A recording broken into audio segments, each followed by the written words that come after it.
The head, the tail, the whole damn thing.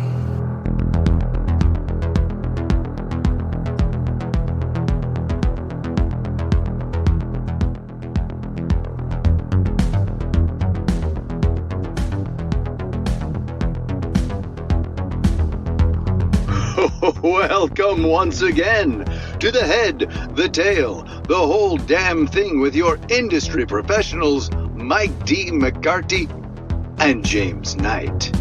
Today's episode, Demons and Evil Dead Burn. I haven't seen Evil Dead Burn yet, but I like those Evil Dead movies. I hope it has the same camp aspects to it. I never saw Demons either. I'll listen to the podcast to see if it's worth my dime and worth my time. Take it away, fellas.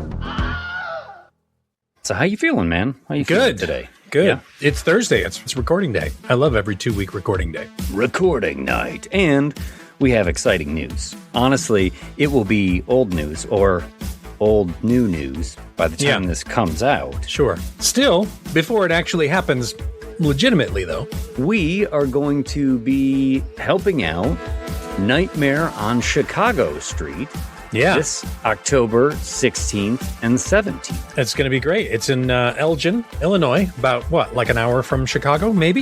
Yeah, maybe. A little northwest of Chicago. And it is the Midwest's largest immersive horror event. Yeah. And we're going to be there, immersing ourselves in the horror. Yeah. Hopefully doing a little hosting, maybe a little emceeing, maybe some interviews and on-the-street interviews. Looking at their website, there is no lack of things to do at this place. I guess the thing is always packed, too. They said they get like 20,000 people over the course of the weekend.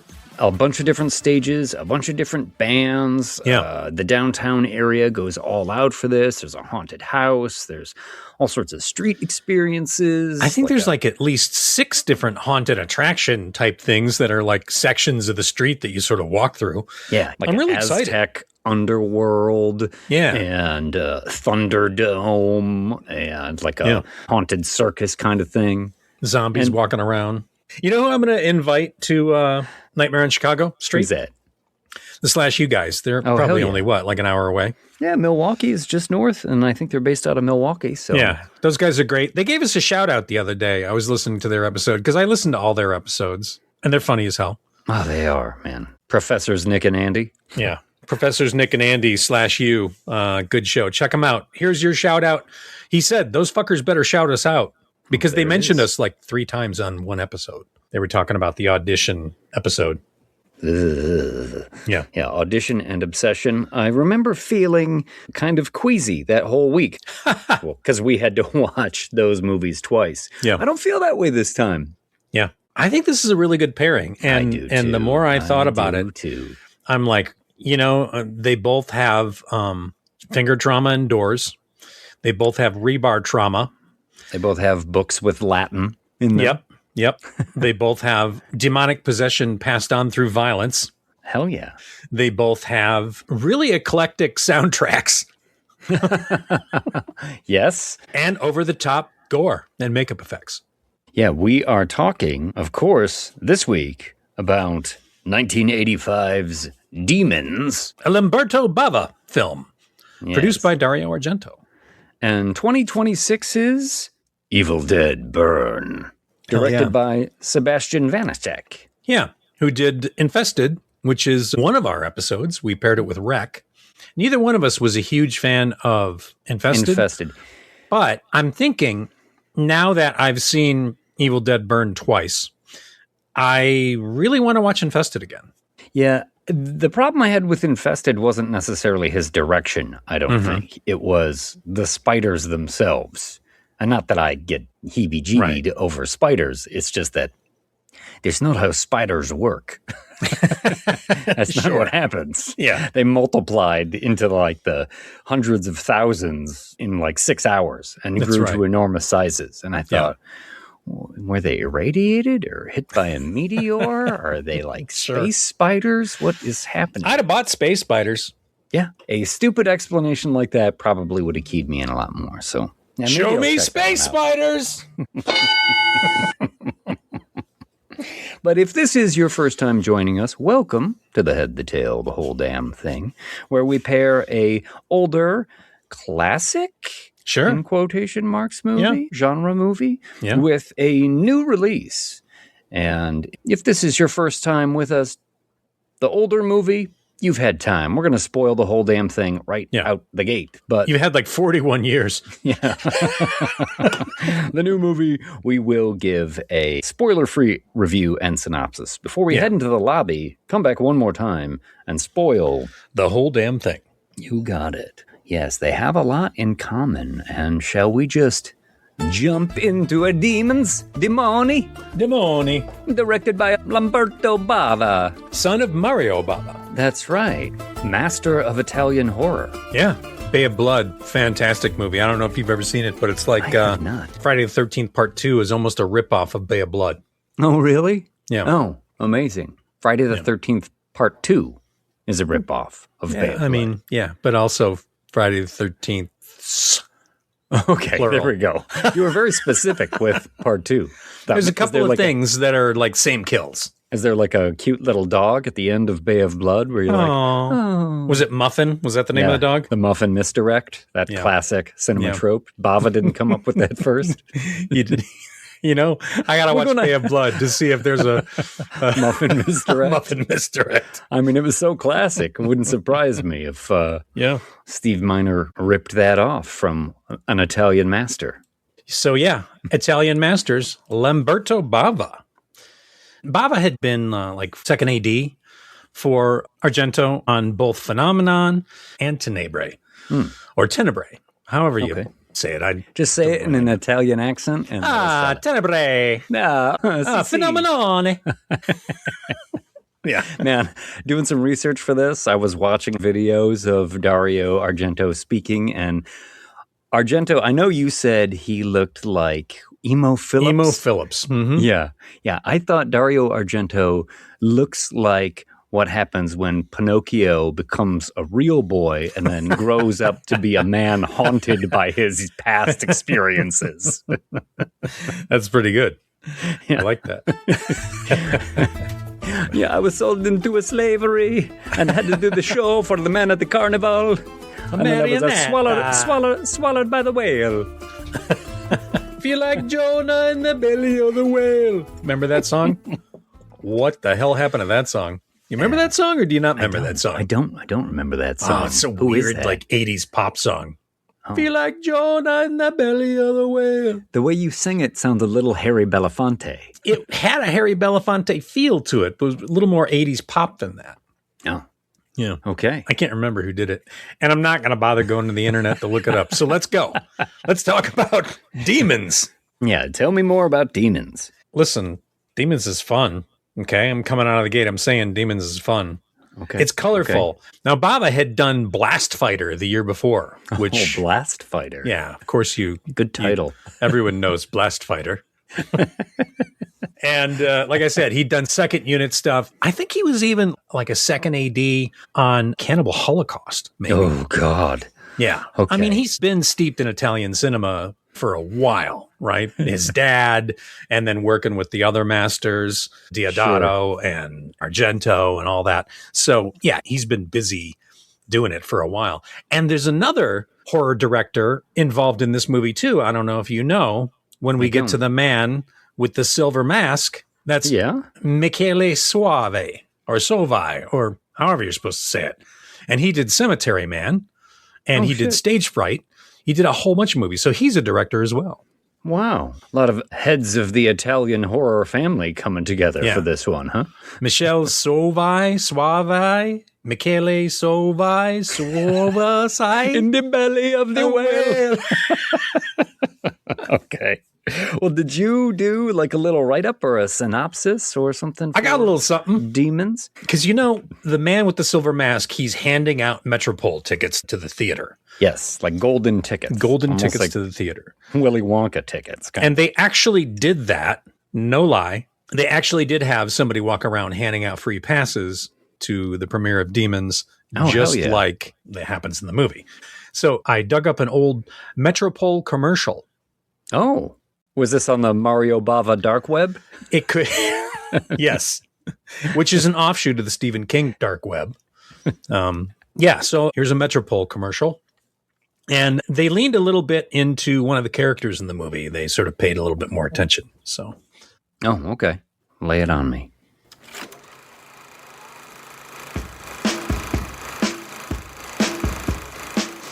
remember when going to the movies was an adventure? At the Metropole, we're bringing back what made the movies fun. Makeout sections, second-story balconies for the visually impaired, computerized projection booths, ushers dressed as giant elves with flashlights, even smoking sections. We've got a screen so big, so real, so crisp, monsters will practically leap right off of it. Good sound system? You betcha. Speakers so loud, so powerful, you'll hear every scream, every crunch, every four-stroke cylinder exhaust pop echo through the auditorium. You know that feeling you get when you watch someone ride a dirt bike through the aisles of a movie theater wielding a samurai sword? Well, we can't legally offer that experience, but our aisles are wide enough that you'll definitely think about it. Believe me, we gotta stop the movie! Where's the projection booth? Yes. Not a chance, Bobby. We've got a state-of-the-art computerized projector you'll find a hard time getting to. Our concession stand has buttery popcorn, fizzy drinks, candy that'll make your teeth fall out. Something for the whole damn family. Get out of the way! Wait your turn, Bobby Rhodes. Need a samurai sword to battle the forces of evil? Sorry, theater policy says no outside weapons allowed. Our staff has also been instructed that if anyone starts scratching at their face after the previews, they're getting escorted out immediately. Because around here, the only thing that's contagious is laughing too loud during the cheesy dialogue and cheering when somebody finally grabs the sword. That's a bunch of shit, baby. So come, experience the movies the way they were meant to be seen. On a massive screen, with earth-shaking sound, comfortable seats that tear out easy. Rip out the seats to make a barricade. You get the idea, Bobby. That's the Metropole, where every show is unforgettable. And if anyone hands you a strange chrome mask in the lobby, don't put it on your face. Because of that scratch, she became a demon. An instrument of evil. Whatever you say, Bobby. Rooftop helipad only at the downtown location. Nice. I like that the rooftop helipad is only at the downtown location. Using a lot of clips from Bobby Rhodes there. Bobby Tony Rhodes is the actor who played Tony the Pimp. Oh, God. And he is the best in this movie. He is. Hands down. So good, they put him in the sequel as a different character who is this kind of the same character. Yeah. If they had started following his lead earlier in the movie, I think more people would have made it out alive, without a doubt. Hell yeah. So I'm going to admit to you, I had never seen Demons. Oh my God. Yes. Wow. Okay. Okay. Hold on. I'm A, a little excited, and B, a little terrified that you're going to tell me that you fucking hated it. Well, it got me thinking. Yeah. What is it about this cheesy B movie where at the end of it, I was like absolutely thrilled and thought it was awesome, as opposed to Flash Gordon, where I thought that was just hot garbage. Because they're both bad, but for some reason, Demons is just so good. It's so good. I'm glad you like that. Hell yeah. Hell yeah. I think it's almost because from the beginning, Demons almost doesn't pretend to be good. Yeah. It's kind of B movie out the gate. And by the time you get to the end of it, the most glorious 20-minute finish of just about any movie we've watched.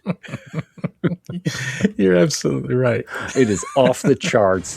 What the hell happened to Rosemary? Well, we'll get into it. Bobby, a.k.a. Tony the Pimp. Yeah, this movie really goes for it. It really swings for the fences and hits a home run. Yeah. The effects are a lot of fun in this. Some super gross ones, but super effective ones. Yeah. you know, the eyes they put in the demons and the teeth and the green goo coming out of their mouth and the fingernails sprouting out of their hands and stuff. Yeah. This is a movie that I reference all the time when we're talking about doing some sort of transitional effect, you know, whether it involves teeth or nails. I always immediately default to demons. And Sergio Stivoletti, who I met in the 90s, or maybe it was the early 2000s. Either way, he came through K&B and I got a chance to meet him. And I remember I told him how excited I was to meet him because I was a big fan of like demons. And he also did Phenomenon and he did some other Argento classics. And I was like, oh man, I'm such a huge fan. And he's like, no, I'm a huge fan of you. And I was like, no, you don't get it. You know, I'm just a fucking dude here in the shop, fucking painting things brown or, you know, splashing blood on something or whatever. But you, sir, you're the fucking man. Pioneer. And, and he came from a dental family. So he already had his way around teeth and like dental acrylics and stuff like that and plastics. Those teeth gags are so gross. Awesomely gross. Yeah. To see the like long fangs come out from behind the other teeth and push the other teeth out. Yeah. Very cool. Ugh. I've always loved that effect. And that was Sergio. A lot of the makeup effects in this movie were also done by Rosario Prestipino, who worked with him. She did a lot of application and he did a lot of the heavy lifting as far as like mechanical effects and the fake head and the birthing out of the back and all the kind of nutty shit. Yes. Yeah. Yes. This movie is an effects extravaganza. Yeah. You know, it starts painting them on slowly at first. But like I said, when you get to the climax of this movie, it's like all of a sudden they hired a bunch of extra actors to come in just so that they could kill him. You're like, I've never seen this person. And there were only like 20 people in the theater. The Billy Idol punks? There's Yeah. Well, that's an interesting thing, right? Because wasn't this movie originally supposed to be like an anthology or something? It was supposed to be like a bunch of different films. I think the original idea came out of an anthology idea, and Argento liked this one and it was like, let's make this into a movie. And they wrote it pretty quickly. Dario, Lamberto, and Dardano spent, weeks putting it together. And the funny thing about that is Dardano and Argento didn't like each other. And I think that goes all the way back to like Four Flies on Grey Velvet or Deep Red, which were two Argento movies that came before this. Okay. And I'm not sure what the incident was between the two, but Bava had to kind of like be the mediator. Like, hey, I'm pretty you guys sure are not going to fight anymore. I think it's because when they were kids, Dardano made Argento smoke cigars and play pool until he grew donkey ears.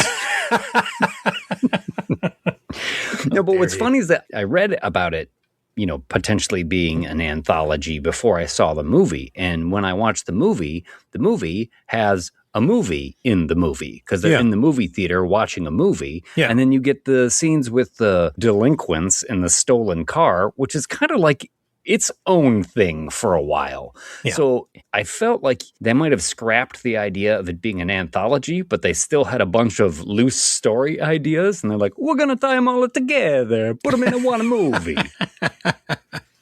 I mean, maybe. Yeah. I know the movie within the movie was directed by Michele Suave.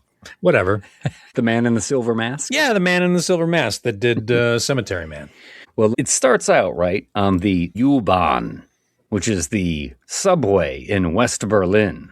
Yeah. Right, where our ingenue lead here, Cheryl, who's American. Nice-looking girl, is looking a little concerned at all the German punks that are around. She's got pink hair. Oh, no. Oh, look at the way that one's hair is styled, too. It's been shaved on the side. Oh, man. You remember punks in the 80s? They were so scary. Yeah. That one has a safety pin through his ear. Oh, I'm so spooked. Yeah. And the train is going cuckoo, cuckoo, cuckoo, cuckoo. And you see for a brief moment the Man in the Silver Mask we were talking about, like sort of like reflected in a window. It's a weird half mask a la Phantom of the Opera or something like that with, I think, a little bit of studs and a horn and kind of a cage over the eye.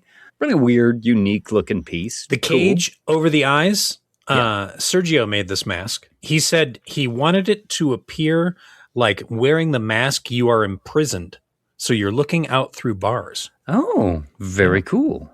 Thank you, that? Sergio. That is... that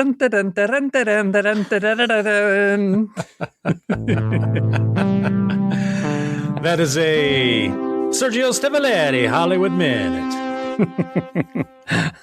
But our ingenue here, she's clutching her musical score close to her chest. It's like a Bela Bartok orchestral score. I guess she's supposed to seem really straight-laced and uptight with these German punks, but she's American. She gets off the subway and the crowd disperses almost immediately, and then you get a little liminal horror here. Hey.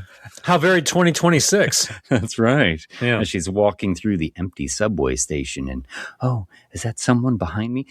Now, keep in mind, there's not a word of dialogue for like the first 5 minutes of this movie. Sure. So she's just looking over her shoulder and hearing footsteps and begins to run away and then gets to an escalator and, thank goodness, gets to the top of the escalator and mask scare. Here he is. The guy with the silver mask, and he hands her... The man on the silver mask now.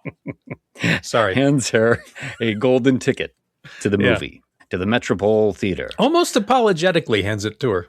Yeah. And then he walks away and she runs out. And she's like, hey, excuse me. Can I have another one of those, please, for my friend? Gives her 2 tickets. And then our girl Cheryl will go meet Kathy, her friend who's also like a conservatory student. And she's like, hey, look, I got us 2 tickets to this mysterious movie. Yeah. Some weirdo on the subway gave me this ticket. You want to go? We'll play hooky. Ha ha ha. She's like, as long as it's not a horror movie, Cheryl. So very Kathy. Ack. Horror movies. Swimsuit season. Irving. Holy shit. You just threw a fucking Kathy joke in there. That's great. I didn't even intend it when I said so very Kathy. That's right. Hey, man, I used to read the funny papers. Sure. She liked fudge, I think, didn't she? Oh, yeah. She did like fudge and her boyfriend Irving and hated swimsuit season. So that's pretty much all you need to know about Kathy. Yeah. So, yeah, they get to the movie theater, the Metropole Theater, and our crowd is gathering here. We're going to meet our cast of characters. We meet Tony the Pimp, Bobby Rhodes, and his 2 ladies, Rosemary, and I'm not sure what the other girl's name is. Carmen, Rosemary, and Carmen. And they're there to have a good time. And I just want to commend Tony on the look, because not only is that suit fly as hell, but like to pull off the bald shaved head with the sideburns and the mustache, like that dude never changed his look. He always looked like that. Well, why would you? Yeah. Once you have achieved perfection, once he like shaved that head and grew those sideburns and mustache, he was like, I have scaled Everest, baby. Like, there's no going back. He is awesome. They ain't gonna get me. That's for sure. Yeah, and we also meet the usherette, right? She's wearing this big green dress with a giant white sort of Peter Pan collar. She looks like a giant Keebler elf. I'm like, what in the fuck? This is so weird. And a huge mane of tumbling red hair, and she's taking the people's tickets, and she's taking the people's tickets, right? So instantly I was like, oh, this girl is in on it somehow. Yeah. No, that doesn't necessarily track throughout the movie, but well, we'll get there. as this is an Italian horror film produced by Dario Argento, there's not a whole lot of logic or things that are explained. Like, why is that way? Well, the actual answer is because it's cool. We're going to move on. We're moving on. And we meet a couple of sort of German Brads. Actually, I wrote them down as German Brad and Preppy. He's got like, one of them's got like the sweater over his shoulders. Yeah. And the other guy, whose name is George, they see Kathy and Cheryl come in. They're like, oh, look at those girls. Oh, they're cute. Oh, we can help them buy a soda. They're instantly like hitting on them. But the girls are like, they're rich guys, right? They're like finance bros, these guys. They're like Italian finance bros, but They're very much like country club bartenders, is what I thought. Like one of them works out of the caddy shack, and then George is at the German country club, like slinging drinks. But the classic rich guy move is, I'm so rich, I have an extra sweater, I just tie it around my neck. They're always bringing extra clothes to places. Well, rich guys can do it. Yeah, fucking rich guys. But Tony and his gals, one of them, Rosemary, right? She sees this dirt bike. There's like a mannequin on a dirt bike with a katana, and it's holding like a silver mask in its hand. And she's like, ooh, and she picks it up and she puts it on. She's like, how do I look? And he says something like, put that down. And then she gets scratched and he's like, that'll teach you to touch things. Yes. That's a bunch of shit, baby. That'll teach you to touch things. Because, as she takes the mask away from her face, she's nicked herself. Ow. Yeah. That does suck. I picked up a random mask in a movie theater and drew blood. Gouged my face with it. Not a good scene. You could have probably tetanus. Has a syringe full of penicillin in her purse, so she'll be fine. So they all head into the auditorium to see the movie that they're not sure what it is, right? And there's maybe, I don't know, 30 people in this theater. Yeah. It's a great big theater. It is they're kind huge of theater out. with a balcony, and there's like 30 people maybe. Like, Silver Mask dude did not do street team well enough. No, he fucking You sucked. really gotta hand those out, buddy. He was probably angry because Leon, the other mask guy, didn't show up. That's right. The guy who has the other half of the other mask. half of the mask. Yeah. Together they are best friends. My roommate did not show. But they sit down. Cheryl and Kathy sit down, and German Brad and the preppy guy are like, oh, hey, let's go sit next to him. If you get scared, you can hold my hand. I won't mind. Yeah. I love that dubbed dialogue stuff. It's so good. I just wish I could do that for a living. I sure would like to talk like I was a character in a movie.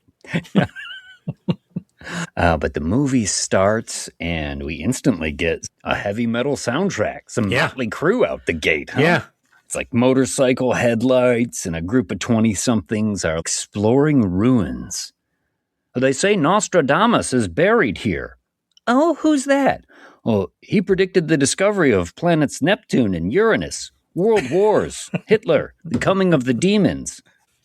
Wait? Go back. The coming of the demons? Is this true? Did Nostradamus actually predict this? Well, that hasn't happened yet, so I think it's what the girl says. Okay. And then Kathy is like, oh, it is a horror movie.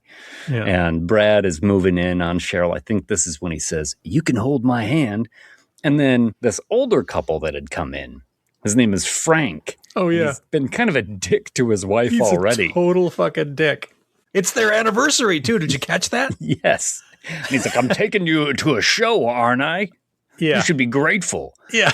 But I love this moment because, you know, the young guy and girl, you know, he's hitting on her and she's like, oh, stop it. And then Frank turns around and he's like, shh. Yeah. And I was like, I just saw that auditorium. There are literally hundreds of empty seats around there. Frank, you could have sat anywhere else. Just move, Frank. Just move. Your wife already hates you.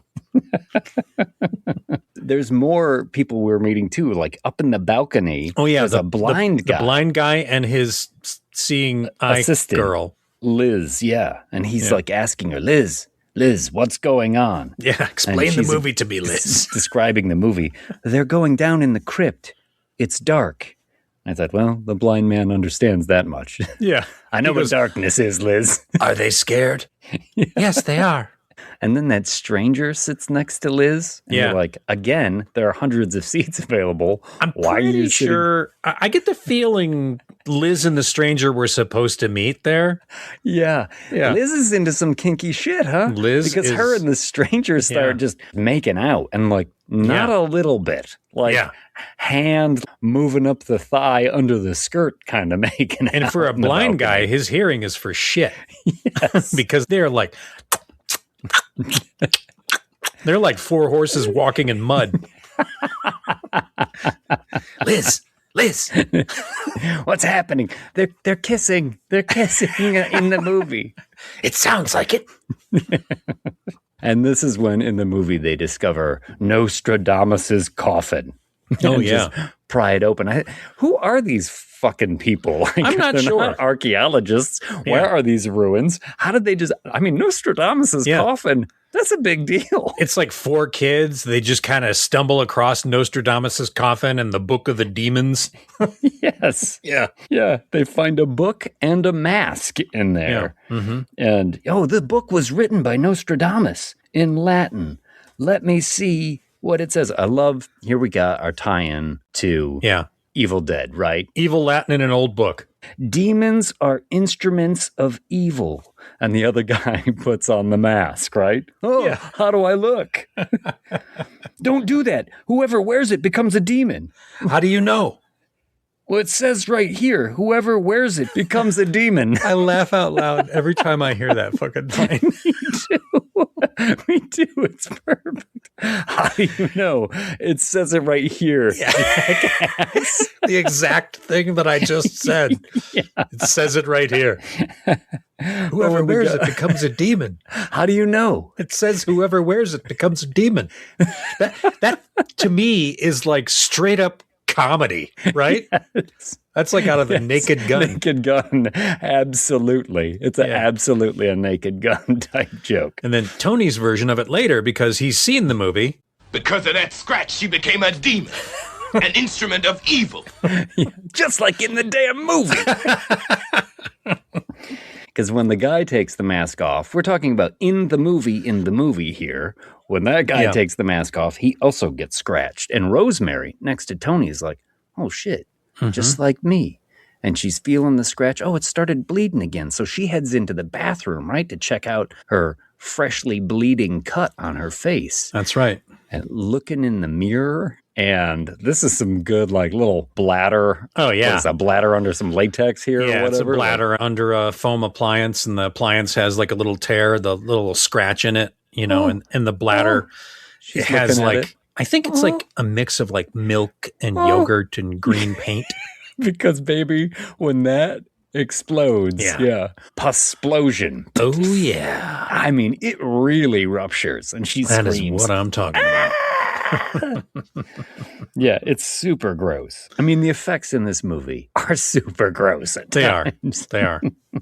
They're classic mid-'80s, so you look at them with a modern eye and you're going to think it's pretty rough. But if you imagine doing that in the 80s with the limited technology and the limited things that they had, they don't have what they have today. It's fucking great.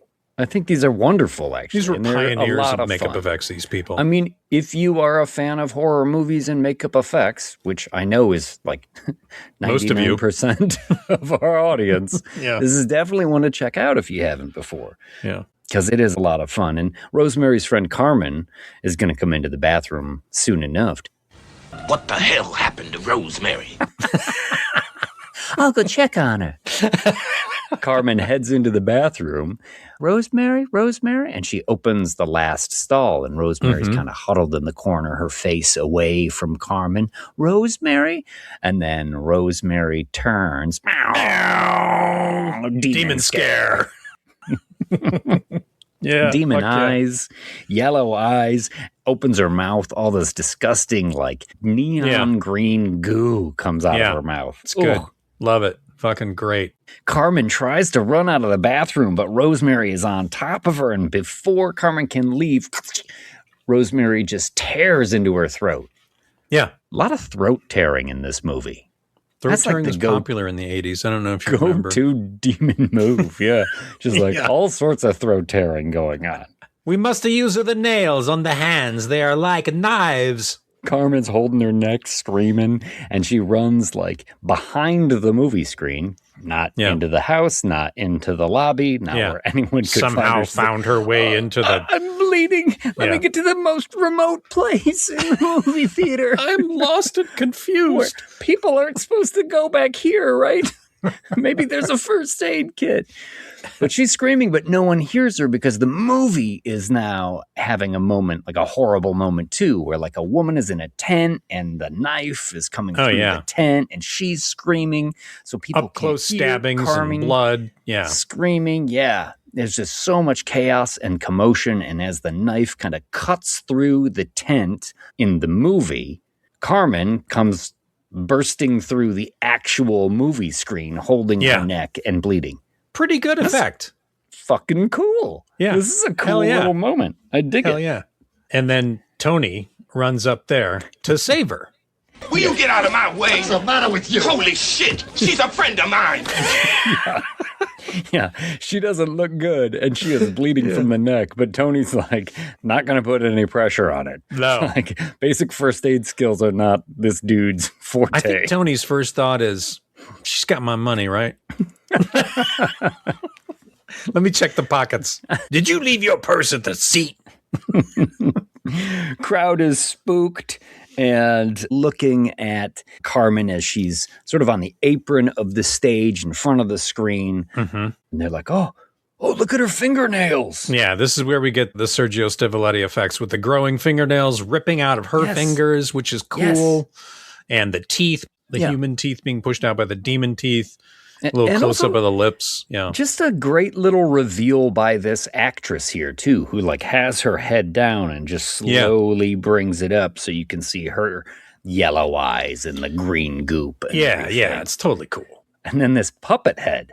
How about this puppet head? Yeah, with the big weird tongue thing that shoots out of it for a second. Yeah. Like, whose idea was this? And how does that correlate to anything else?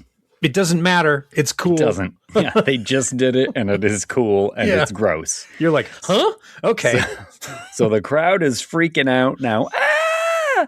And then from the balcony, Liz's boyfriend, who had been making out with her right next to the blind man, right? Yeah. He comes on a rope and hangs right in front of the crowd. Pretty good transition to that. Rosemary had been up top, and as Liz and the guy were making out, she'd strangled them both with like a theater velvet rope, right? Yeah. And then sends him crashing over the side, so he's hanging. Oh, God. Everybody is fucking freaking out. Pandemonium in the theater. And this is when we get that tooth gag from Carmen on the stage. Yeah. Oh, yeah. Gag indeed. So fucking cool. To see the teeth in the mouth get pushed out by the goopy fangs that come right with behind like them. Drool. Oh. And the lip has like a wire mechanism that's pulling the lip up just a little bit. So there's a little quiver to the lip. He was totally inspired by American Werewolf in London. And this is a young guy. This is like 18-year-old, 19-year-old. Oh, Sergio. Really? Yeah. He's that young, huh? Oh, wow. Yeah. And he had only done Phenomenon, I think, prior to this. Phenomenon has a creature in the end of it, which is like a little boy that's similar to the thing in Funhouse. Okay. It's got like a weird fish mouth and some strange teeth. It's cool. It's creepy. And it's on like a little person, I think, not a child, but it's made to look like a severely deformed child. It's interesting. Well, the array of effects that they apply to Carmen in this moment, from the fingernails to the eyes, the goop, the big long tongue, now the teeth coming out. I mean, she's going full demon deadite, having a hell of a time here. Yeah. Tony's like, we got to get the fuck out of here. Like, good idea, dude. So people start running, but Frank is not quick enough.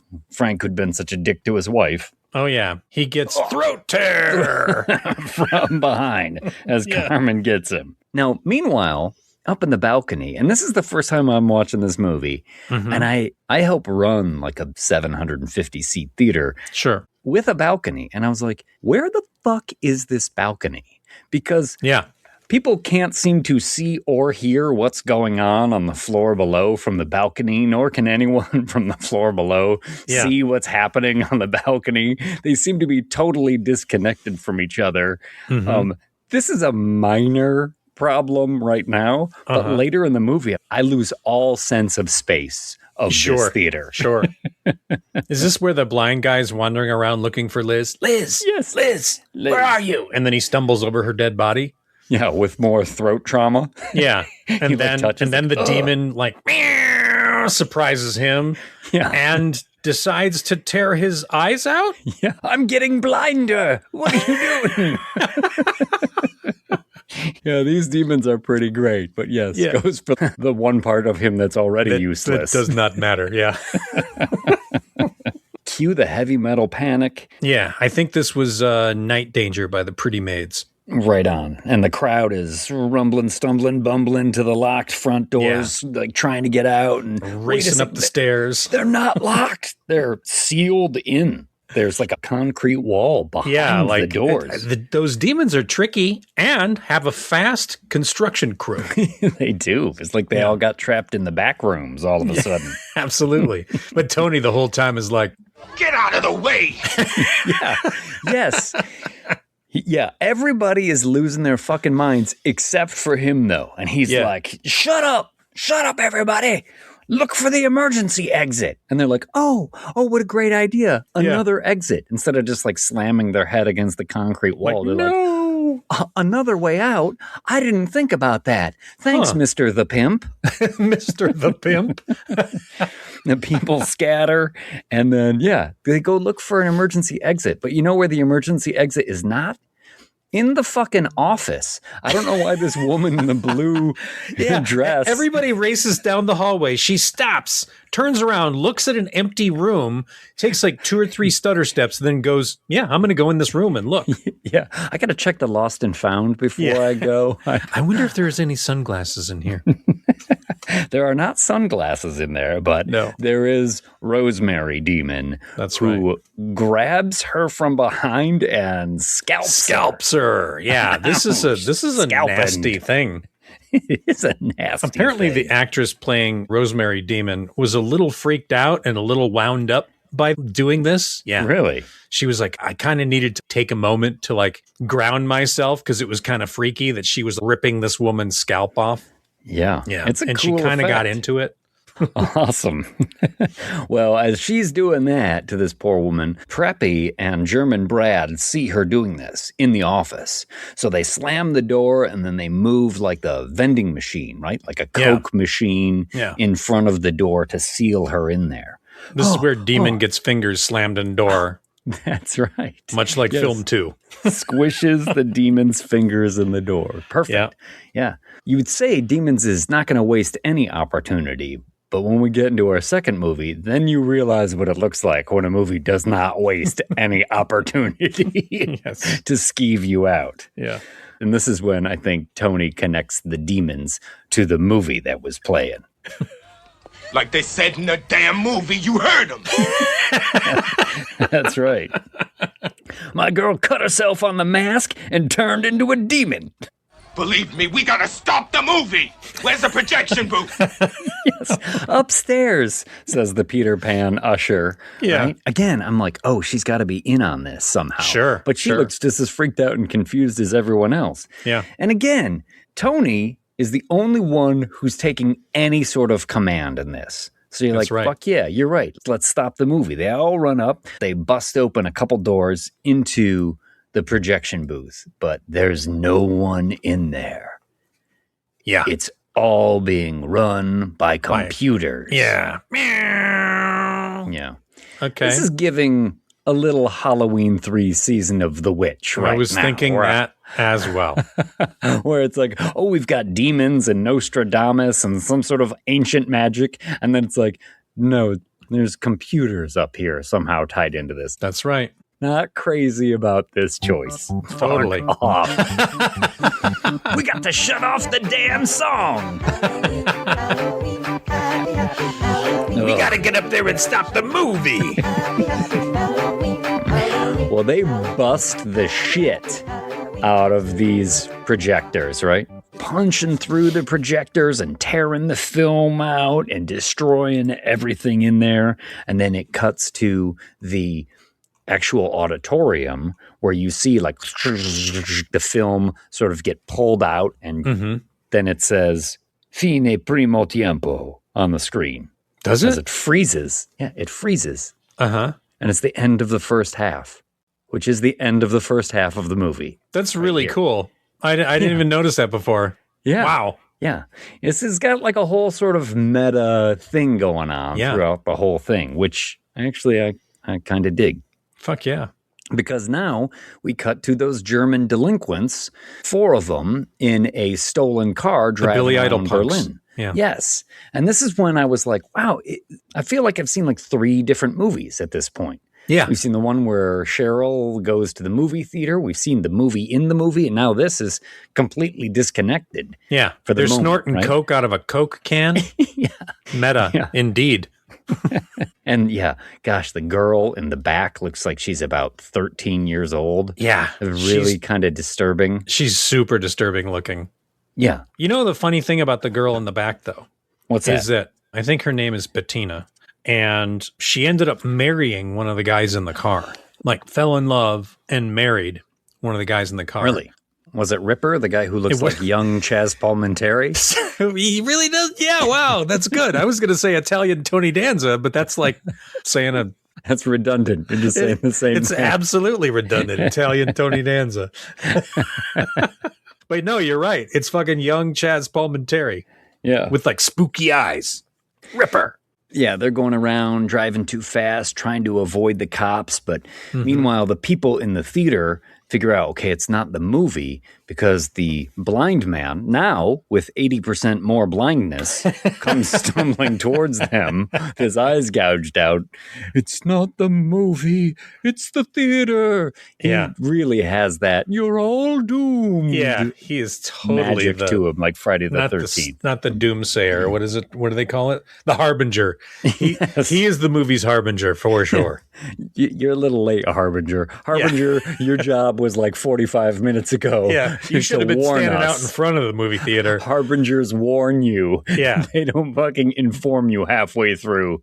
You're all doomed, he says. It's the theater. I don't know how he knows this now, but they're all up in the balcony, and Tony sees Liz's dead body. And so he's like, she's going to turn into one of the demons, just like the other ones. Help me throw her over the edge, lest she demonize. And so saith Nostradamus. These fuckers do not help him, and it pisses me off so much. Yeah. This guy, he's batting 1,000 right now. Yeah. He is leading these people. And he ain't been wrong yet. No. So help him out, throw her over the edge, but they won't do it. In fact, German Brad seems like upset that he's getting orders now from it's very German Brad of him, if you know what I mean. Yeah. I'm like, just do what he fucking says. They won't do it. And Tony's got her to the edge when evil Frank pops up. Yeah. Frank scare. Yes. Only slightly more of a dick now that he's a demon. Yeah. But Tony, as having fucking none of it, switchblade out. He does the old switchblade stab and punt. Yeah. Which is a little known NFL combine drill. Right over the edge. Stab and punt. Where Frank essentially lands on the seats below and kind of, impales himself on the wooden seats and sort of just showers goo on a poor girl who's sneaking through the aisles down there. Oh, by the way, you know who that is? The girl? Who is it? That's Argento's daughter, Fiore. Is it? See, that was her first movie. Okay, I saw the name in the credits, but I wasn't sure who she played. Yeah. But this is her, huh? That's her, yeah. That was her first and last movie. You mean she didn't like just getting showered with all of this? I don't know. What is this?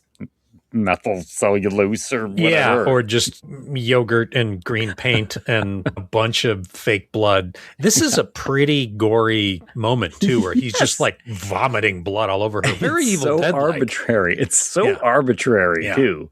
Yeah. Like, you didn't need to do this, but why waste a moment? Right? Yeah. So Tony is taking control up on the balcony. He's telling everyone to barricade the doors. I get it. You're up on the balcony, right? In the geography of the theater, I understand this, right? Now, no one's getting up there if you barricade the doors. Great. Sure. But as he's doing this, Liz rises from the ground, demonized. Yeah. Because they didn't throw her over the edge like Tony fucking said. That's and she tears a chunk out of his thigh. God damn it. Son of a bitch. God damn it. And then Liz's well-hung boyfriend pops up. And I say well-hung because he fucking went over the edge and was hung his neck earlier. Yes. And he digs into Tony. So then Tony That's a bunch of shit, baby. it is a bunch of shit, Tony. You are right. I don't know if he jumps or he falls over the edge. So all three of them are hanging over the edge, and Tony is getting et. Yeah. This is kind of badass, too. Yes. Like 3 people dangling from the rope. It's got a lot of stunts in it, much like Evil Dead Burn, an action horror movie. Sure. Yeah, they both have a ton of stunts. But, well, now that Tony's going over the edge, now German Brad is like, I guess I'll help you out. And he fucking cuts the cord with the Tony switchblade. Yeah. Rest in peace, Tony. Man. You should have made it. There's no justice. I agree. Tony should have been the guy that lived at the end. They ain't gonna get me. That's for sure. Well, Yeah.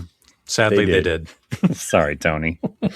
Yeah, the crew's tearing the seats out and barricading the balcony. And the delinquents, meanwhile, have pulled up next to the theater, kind of hear the commotion. They're still doing coke out of the can when Polizei, the German police, pull up next to them. Polizei. Right? Oh, there you go. Polizei. Wasn't sure what country we're in. Yeah. Italy or Germany. I don't know either. Most of this was done in Italy on stage, except for the exteriors, which were all done in Germany. But the delinquents flee the car. You know, the cops are trying to chase them. The delinquents run around a corner of the theater, and one of the doors, mysteriously opens. Back doors. Oh, let's go in here, right? So they go in there, shut the door. The cops come around the alleyway. They're like, where'd they go? They don't find them, but they do find blind Werner, who's crawled his way out there. Yeah. He pops up. Werner scare. Shoot him. Shoot him. And the hand closes over the gun. And I'm like, here it comes. Here it comes. Bam. Yeah. Blown apart hand scare. Yes. So, the delinquents have made it into the movie theater, and they're at the main floor. You know, everybody else is up in the balcony, I presume, although it gets a little wishy-washy here in a bit. But the delinquents find, hey, what's this room that's been sealed up with the Coke machine? What's behind that? I mean, we know they love Coke because they've been snorting it out of the can. And this is no joke, Mom. They literally had cocaine in a Coke can with a straw, and they're all passing it around. And at one point, they spill it on the girl's boobs and then use a razor blade to get it off. Yeah, it's an uncomfortable scene. I decided to skip over that one. It's a moment. But they move the Coke machine to check out what's in there, and they don't see anything. But Nina, who is the sort of teenage delinquent we're talking about, stays behind to look at herself in a mirror and think about her life choices, I think, before she puts on decides to put on some lipstick, and then scalp scare. The scalped demon comes out. That's and right. Where does she grab her? Show me the throat.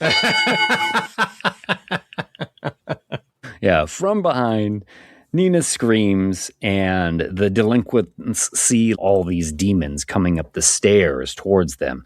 Glowing eyes, the shadows, they're backlit.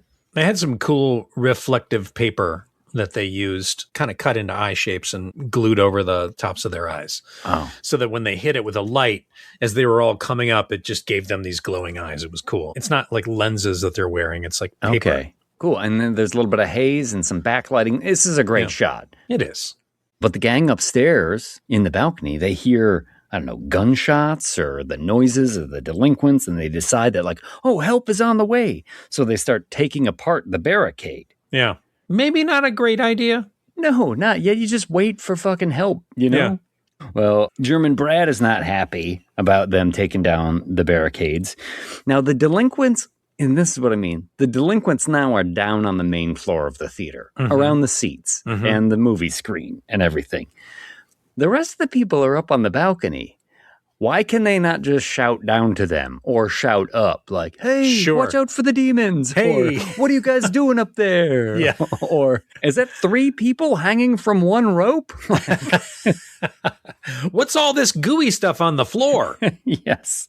And then up in the balcony, somehow the demons come up through the wreckage of the barricade. They've been, I guess, tunneling through the wreckage of the chairs. Yeah, but like Tony and the rest of them that pop up here, they were all down on the main floor. Everybody is still up on the balcony. I'm sure somebody mentioned this to Argento and Bava, and they probably went, but it's cool. Yeah, it is. Yeah. It's cool. And this is when kind of all hell is breaking loose, right?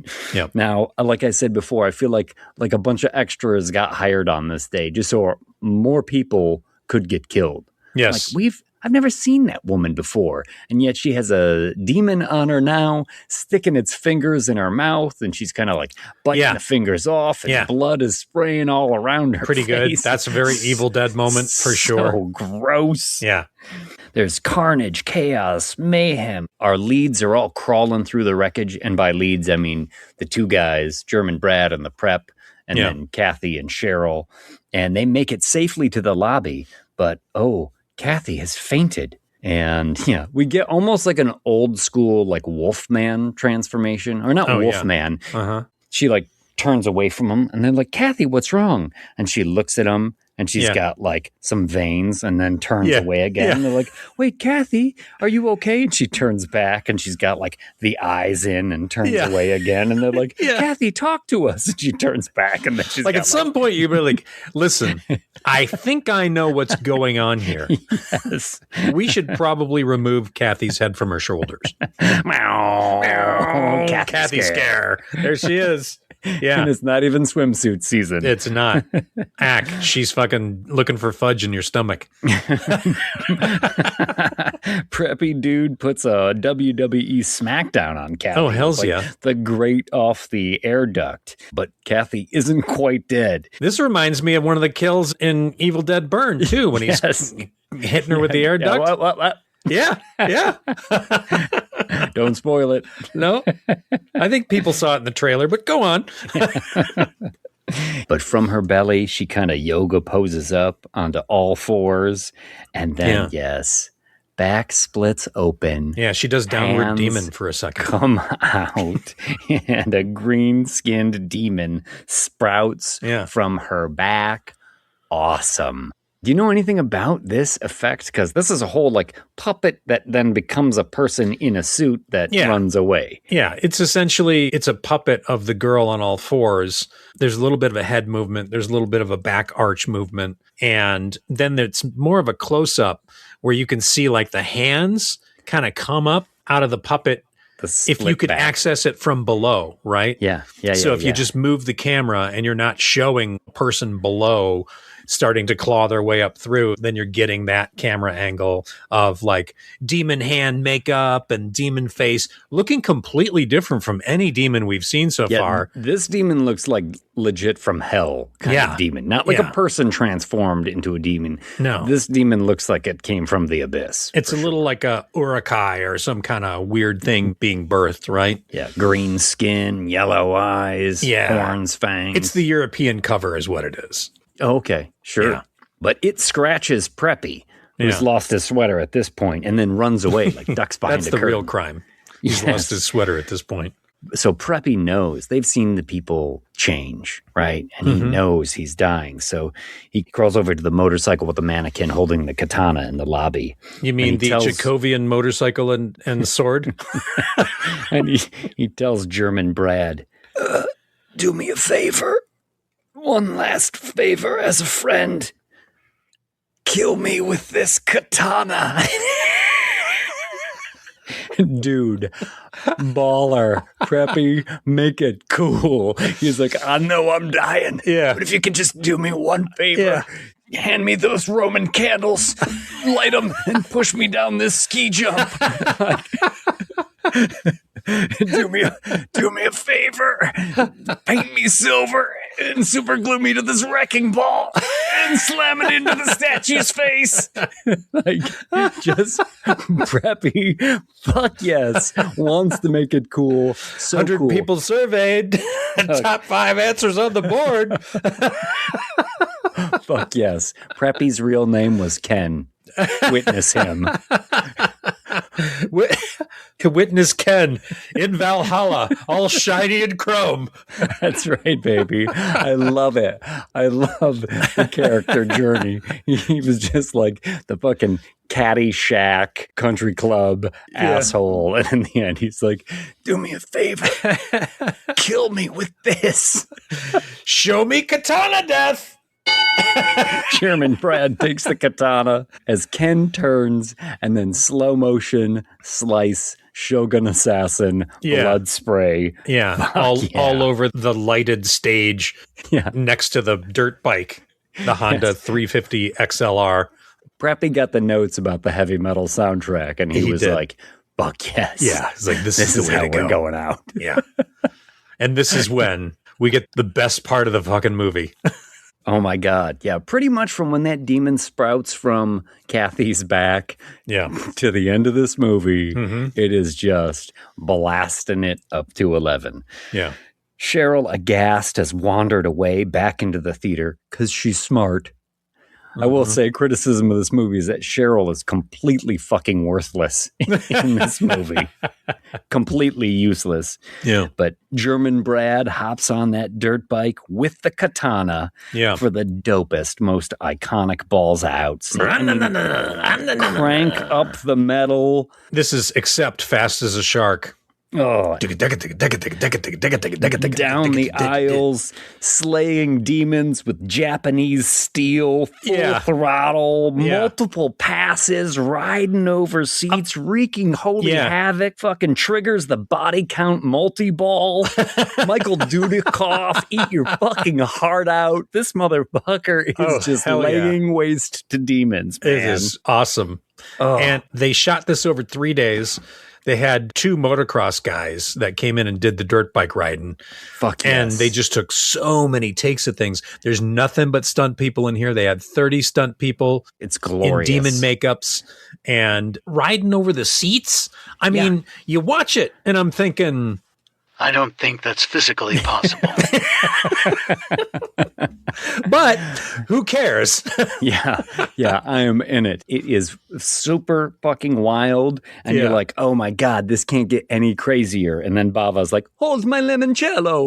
Because from the ceiling of the theater, a helicopter crashes through the ceiling and onto the seats.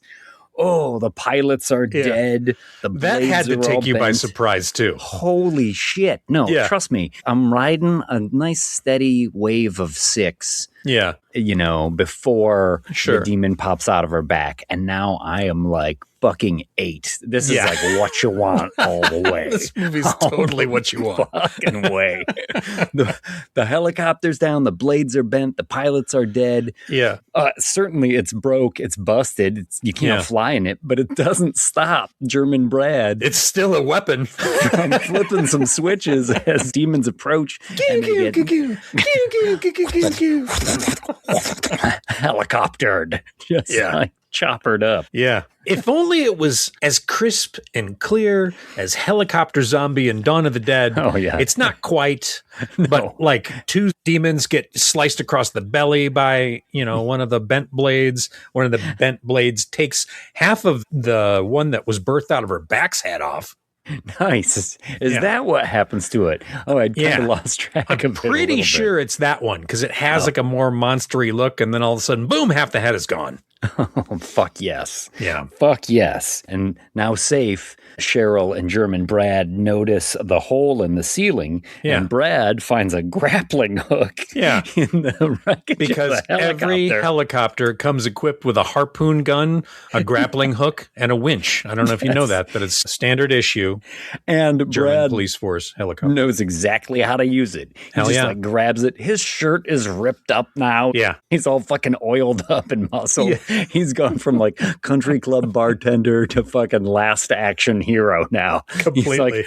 He's just like, hang on to my waist, and he fires the grappling hook up to the hole in the ceiling. This is like a movie poster. It's a little like National Lampoon's Vacation movie poster, right? It is that fucking crazy and stupid and amazing. Yeah. They winch up to the hole in the ceiling, and then on the roof, they get confronted by Chrome Face Scare.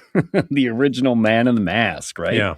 But Cheryl stabs him in the back with the grappling hook. Like, yay, Yay, I'm useful. I'm useful. Well, Yay. well done, I did Cheryl. something. It's shake and bake, and I helped. And then they don't just kill this guy. Yeah. I mean, they do. They knock him prone, and then as he's struggling, they use an iron bar. Cheryl and Brad have an iron bar, and to they just apply leverage in press it science against his fucking neck and head to slowly force him onto some jagged rebar. Yeah. Like through the eyes. Yeah. Like, fuck, you didn't just kill that guy. You could have knocked him through the hole to his death. Sure. Instead, they're like, hold him down. I got something special for him. I'm going to pierce his head on this jagged rebar. I'm going to need leverage. Put your foot here. Yeah. I'm going to pull the bar down against his back as he's trying to get up. Fucking barbaric. He goes from like country club bartender to action hero to Genghis fucking Khan. Just, how do you like me now, Cheryl? They are totally having babies. Yeah. As soon as they kill the man, they hug. I'm like, Jesus. I felt like they should have done the Predator handshake. Like, good job. Like, fuck yeah. Let's get out of here. That would have been great. From the rooftop, they see that the world has gone mad, right? Yeah. Demons everywhere. Oh, shit. Yeah, because the blind one had gotten out and turned the cops. So in the matter of an hour, unless it was a wide release of the movie, in which case, maybe it's not the movie. It's the theater. It's the theater, right. Says the blind man. Well, they take a ladder to the ground. There's fires. There's gunshots. There's heavy metal. There's heavy demons metal playing, shaking the cages. Fucking Demons, the movie. Where you been all my life? Yeah. It's the apocalypse. Bravo. Packs of demons give chase. Run, Cheryl. I can't. Back to being useless. Yeah. Fucking Cheryl. Come on, Cheryl. And then, I don't know, is this a random family of Americans who are on vacation with Germany? With assault weapons? Yes. A Jeep pulls up with a blonde family. Yeah. Like a bald dad and like, I don't know if it's a teenage daughter or a young wife, and then like this like toe-headed 12-year-old boy. Who's got like a peanut butter and jelly sandwich and an M16 or something. Well, no, I think it's a shotgun because he's firing a shotgun from shotgun, killing demons, just as Jesus intended. And the girl is like, there's more weapons down below. Yeah. And Brad and Cheryl are like, fuck yeah. Yeah. And the blonde chick says, welcome aboard. And the dad gives them a little 11th hour exposition. Yeah. We're headed west to start a new life. We've seen some lights over there. We're hoping it's safe or it's something or other. Roll credits. Yeah. And that's... Oh, meow. Cheryl scare. Yeah. She turns into a demon. Does the little kid shoot her? Blows her away. Yeah. He does. Yeah. I think with the peanut butter sandwich in his hand. Yeah. The Jeep drives off. Yeah. And that is the end of Demons. I think we already know how we feel about demons. Hell yeah. It's what you want. It is an 8. It is 8 demon masks from me, for Hell sure. yeah. It's 8 demon masks from me as well. I mean, the effects are fun. We mentioned it. They look a little dated now. So what? 85, I think, is when this came out, or 86? Yeah, they made it in 84. It came out in 85. So they're fun. They're gory. They're goofy. They're gross. The movie is silly, but it just goes so over the top. Yeah. In a way that just blows right through the ceiling. Yeah. And so it is 8. It is fun. It is what you want. Yeah. But we've got another whole movie to talk about, and they have plenty of things in common. A good double feature. A good pairing this time. Yeah, great pairing. We'll head into the lobby, and then we'll come back, and we'll talk about Evil Dead Burn. We will feel the burn. We will feel the burn. We'll be right back after these messages. Let's all go to the lobby. Let's all go to the lobby. Let's all go to the lobby to get ourselves a treat. Delicious things to eat. The popcorn can't be beat. The sparkling drinks are just dandy. The chocolate bars and the candy. So let's all go to the lobby to get ourselves a treat. Let's all go to the lobby to get ourselves a treat. And we're back. We're back for more evil and more dead. And more burning. I was just on Amazon looking up dirt bikes, and it said dirt bike purchasers also bought, and it had katanas. So obviously, the algorithm is working for me. Yeah, the algorithm is absolutely working. You know, I was thinking, though, on the break, a little bit more about Nightmare on Chicago Street. Oh, sure. Mm-hmm. You know who else we should invite? Oh, I know where this is going. Yeah, the girls, you're absolutely right. The girls from I Want to Be in the Sequel, because they're just east of Chicago. So, yeah, we can have all of our podcast friends meet up for Nightmare on Chicago Street. You know, they just did Days of the Dead in Indianapolis. Yeah. And they did a live show from there, I guess. But I love those girls. They're great. They're fun. I do too. Yeah. And they're funny as hell. So it's a good listen. As hell. If you haven't listened to I Want to Be in the Sequel, give them a listen. Absolutely. But we're here to talk about 2026's Evil Dead Burn. We're here to feel the burn, baby. Did you have the chili dog when you went to the movie? I did not have the chili dog. The Evil Dead chili dog is what you're talking about? Dead by Dog? Yeah, we posted that on our Instagram, I think. We did. Yeah. Dead by Dog. Yeah. They missed some names in there. They could have gone with some other names for sure. Yeah. The Necronama Dog. That a good one. It would have been nice if it had like a black bun. You know what I mean? Like they could have like done it up a little bit and then maybe cooked it a little bit too much. So it got that charred, weird, like crispy hot dog skin, like it'd just been on the roller for I think like a that would have just long. been confusing to the 15-year-old that's taking your, what do you want? You want butter on that? You look at the end of the hot dog, you know, where it has that little hot dog butthole, the little like, where the little hot dog butthole. Yeah. You know what I'm talking about. I know exactly what you're talking about. But instead, it's like a face, like human face kind of poking out.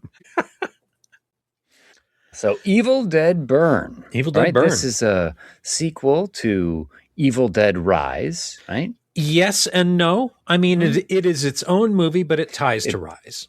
Yes, it is part of the Evil Dead world that they are building here now. Which essentially is the 2013 Evil Dead, Rise, and this. They're looking at the Ash trilogy and the Ash TV show as sort of its own thing. Sure, although there are some little Easter eggs in Evil Dead Burn. Yeah, but I think they're just that. I think they're just Easter eggs. Yeah. They're not trying to say that these characters are related. Sure, and with no spoilers, the tone of the movies is much different than those old Sam Raimi films. It is much different, and the TV show that followed it. Yeah. Yes, this is directed by, like we said, Sebastian Vanacek, who had directed Infested, and he's putting his own spin on this. Yeah. And you know, he was discovered, like Sam Raimi saw Infested and went, I like this. Sure. So, you know, the team reached out to Sebastian, said, hey, do you want to pitch Evil Dead? Sebastian came up with his own idea. He had like an hour, like, this is what I want. Came in, the full story idea, everything mapped out, and they went, you've got the job. Amazing. Yeah. Amazing. I saw an interview with him on the press tours and stuff where they said, like, what is it that you want people to feel when they get out of the movie theater? And he was like, I want them to exit the movie theater and just go,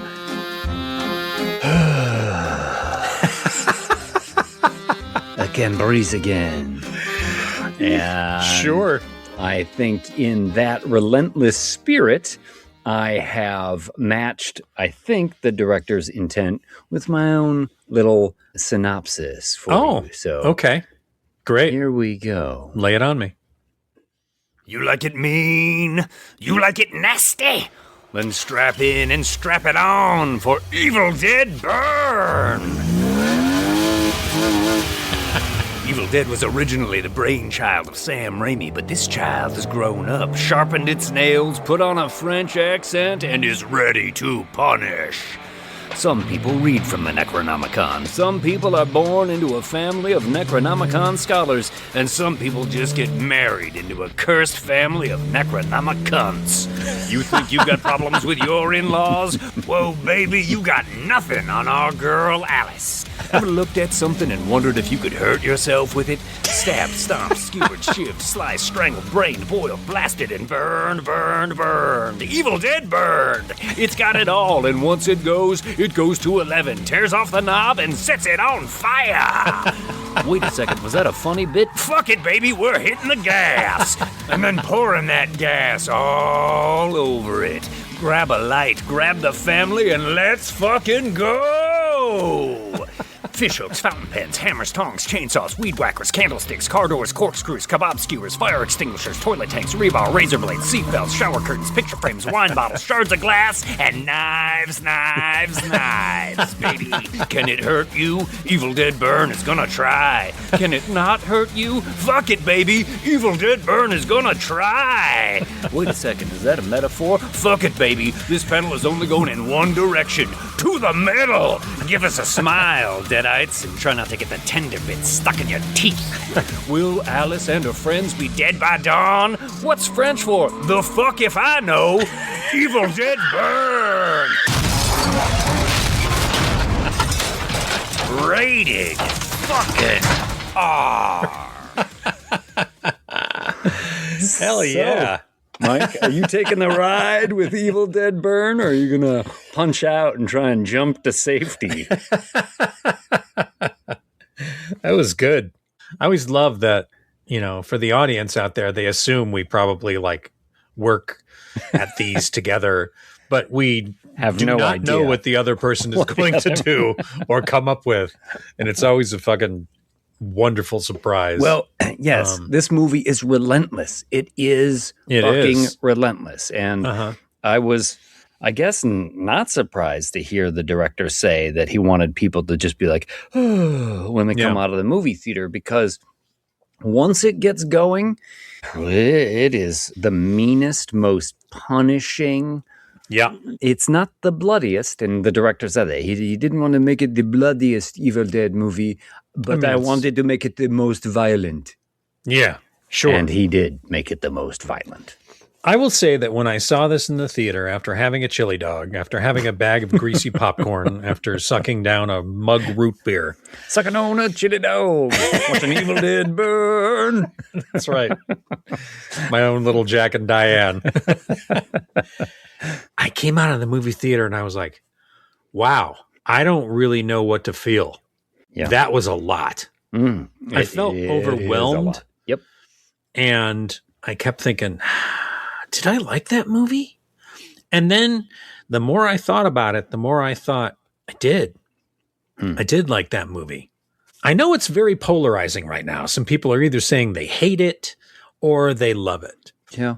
And I cannot say for sure 100% of either, but on my second watch through, I liked it a lot more. First time I was thinking this is a 6, but then the more I thought about it, I was like, no, it's better than that. The more I dug into it, and then on the second viewing, I was like, okay, I see this. I get the funny bits a little bit better. First time I was taken aback by the funny bits because it is so harsh and so violent and so mean.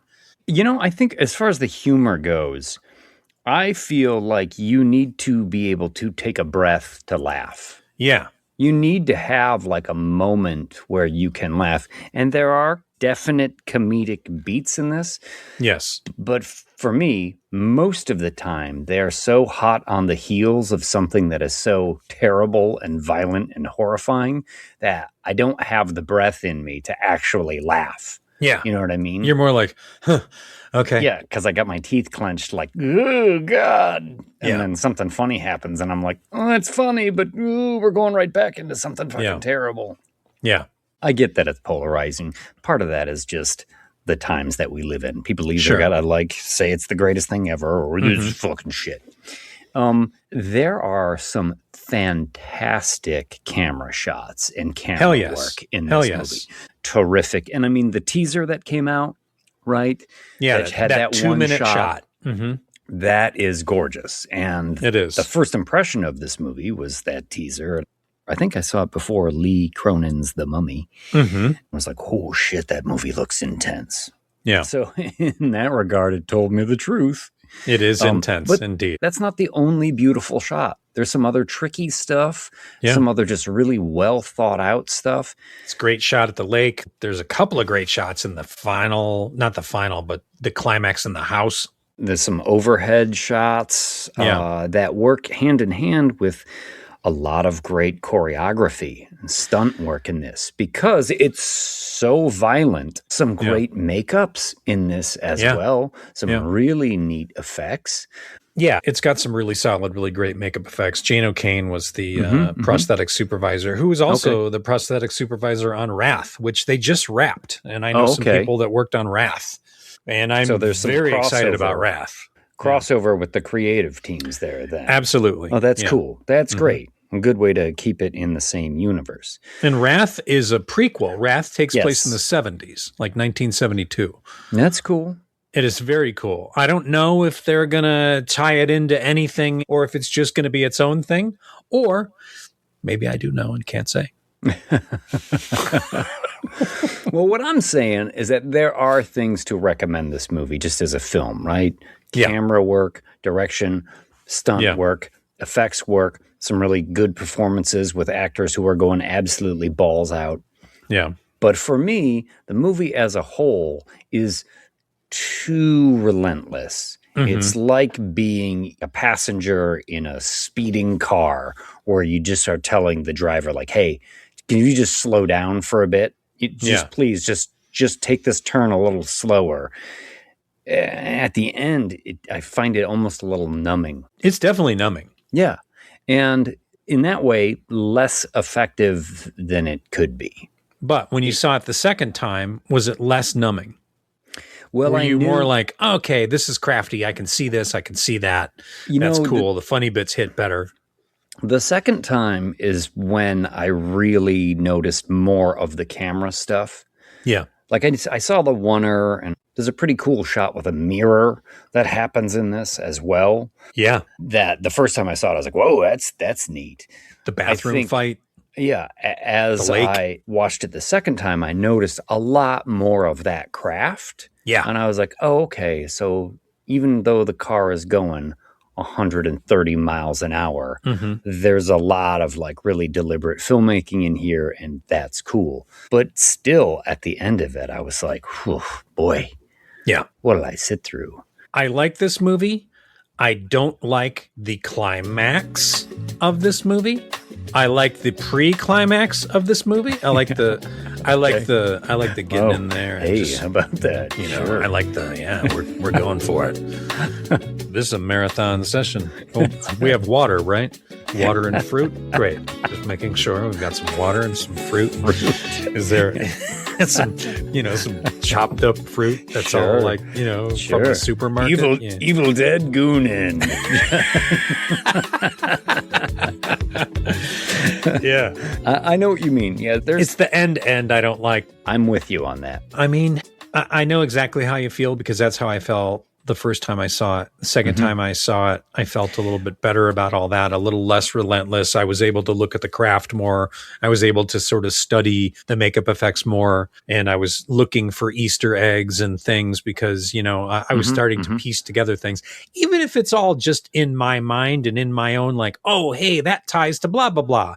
Sure. I mean, there's some cool stuff you get right out of the beginning when you see like they're flipping through newspaper articles and it's like 4 dead in a cabin in 2013. And you're like, oh, that's Evil Dead 2013 they're talking about. Yeah.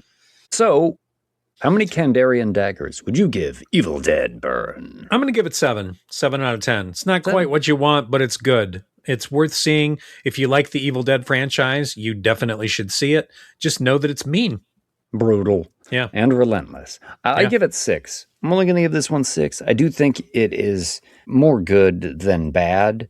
This is a movie I'd have a hard time recommending to people who are not Evil Dead franchise I mean, that's a fans. good point. If you're not an Evil Dead franchise fan, you're only going to like this if you're into French extremist horror, which is what this is.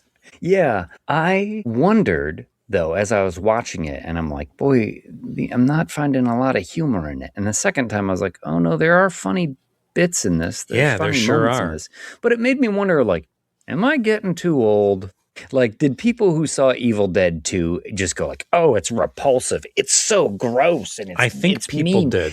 But funny. That's not funny at all. That's terrible. I look at Evil Dead 2 and I think it's fucking hysterical. It is hysterical. So am I just being like an old man here who's like, I don't think it's funny. It's just relentlessly cruel. Yeah. Maybe. You got the chili dog and you had the onions on your belt? Yeah. And I had to pop a couple of Alka-Seltzer during the movie. Because you were feeling the burn. I forgot to take my Tagamet before I was getting to the picture show. Oh, too much butter on the popcorn. Meanwhile, some kids just fucking throwing down sour chuckles and what are those horrible drinks that come with like the cotton candy you can put in it? Oh gosh. Drips. What do they call them? Drips? I don't know. That thing just looks like a sugar explosion. Yeah, no, every time you drink one of those, Wilford Brimley turns over in his grave. Like, oh, Labitas. Labitas is going to take another one. They just took my feet. Yeah, I wondered, am I just being too old? Because I give this one a 6. It really is not my kind of horror movie. You know? There's just too much. On your first watch through, did you give it a 5? Or did you give it a 6 straight up both times? It's hard for me to remember. I just knew when I came out of it, woof, that was probably my least favorite Evil Dead movie. I think it remains my least favorite Evil Dead movie, and I'm giving it a 6. I don't think I give the new ones much more than a 7, though. Maybe a 7.5. I mean, they're all in that 6 to 7 range for me. We're Ash franchise fans. Yeah, out of the gate. For sure. I'm not holding that against these Evil Dead movies, though, in any way. No. Like, I'm not like, it's not like it's not my Evil Dead. Hashtag not my Evil Dead. Well, put the fuck off. Yeah, totally. It's just a little much for me. Like I said, I need a breath if I'm going to have a laugh. And I think the way to make me feel the most uncomfortable is to take me off my guard a little bit by making me laugh or giving me a breath before you hit me again. This one was just like grinding my face into it. Like we popped a tire 5 miles back and we are just riding on the sparks now, baby. Ripley, ease back. You're just grinding metal. All right, let's duck into the lobby, come back, and then ruin the whole damn thing. See you in a bit.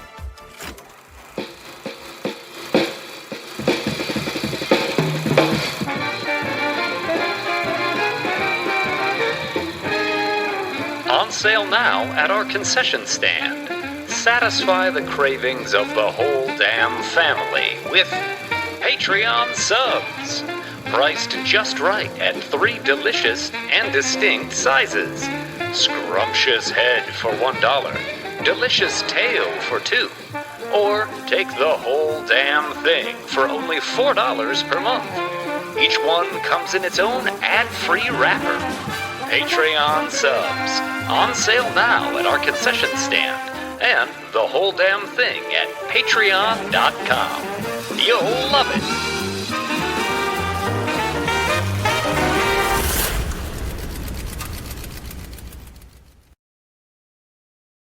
And we're back? We are back. Yeah. During the lobby break, I asked you if you had the chili dog, if you recovered from it. And you said you doubled down and you had 2 chili dogs. Did you recover from your 2 chili dogs? I did. I mean, Dude, you know, I had some Tums. I didn't have to lay on my side. I was fine. It was good. Yeah. I don't recommend this. I mean, I don't normally eat like this. I try and take a little bit better health of me. Evil Dead Burn. How many chili dogs would you give Evil Dead Burn? Maybe you're right. Maybe we change it. The answer is 2. Is it 1? Is it 0, 1, or 2? Out of 2 chili dogs, how many would you give it? You get a third chili dog, they just load it into one of those T-shirt cannons and fire it directly in your face. You know, when I went back to get the second chili dog, I felt a tiny bit of shame. And I thought, I'm kind of pretending like it's for somebody else. Yeah. My friend just showed up. Yeah, you missed the conversation with the guys who were cleaning up the theater. You were like, I'm going to go get another chili dog. I'll just leave this stuff here. And they're like, yeah. And then the other guy was like, man, I clean the bathrooms too. This is some bullshit. Really? 2 chili dogs? 2 chili dogs? Fucking A, man. It's going to be a long night. I hate Evil Dead. He just wanders out into the hallway. Oh, Evil Dead Burn. Evil Dead Burn. We felt the burn. That's right. And I liked it more than you, and that's okay. I'm looking forward to getting it on 4K because I want to steep myself in new Evil Dead lore. Oh, okay. Well, this one has plenty of it, and like Easter eggs and a lot of, I think, new sort of lore being added, right? To the whole franchise here. And we'll get it right from the beginning when we get the classic reel-to-reel starting up and some exposition by Dr. Benjamin Price talking about the Necronomicon and a group called the Circle of Wise Men who founded and decided to read the Latin passages within and summoned demons now, wait a minute. Onto the world. They're wise men? Yeah. Well, it's sarcastic. It's like calling a fat guy slim. Just like, sure. What are we going to call our fucking selves now? We just released demons into the world. I guess the Circle of Wise Men. Yeah. Yeah. Shut up, Tommy. Well, I meant for real.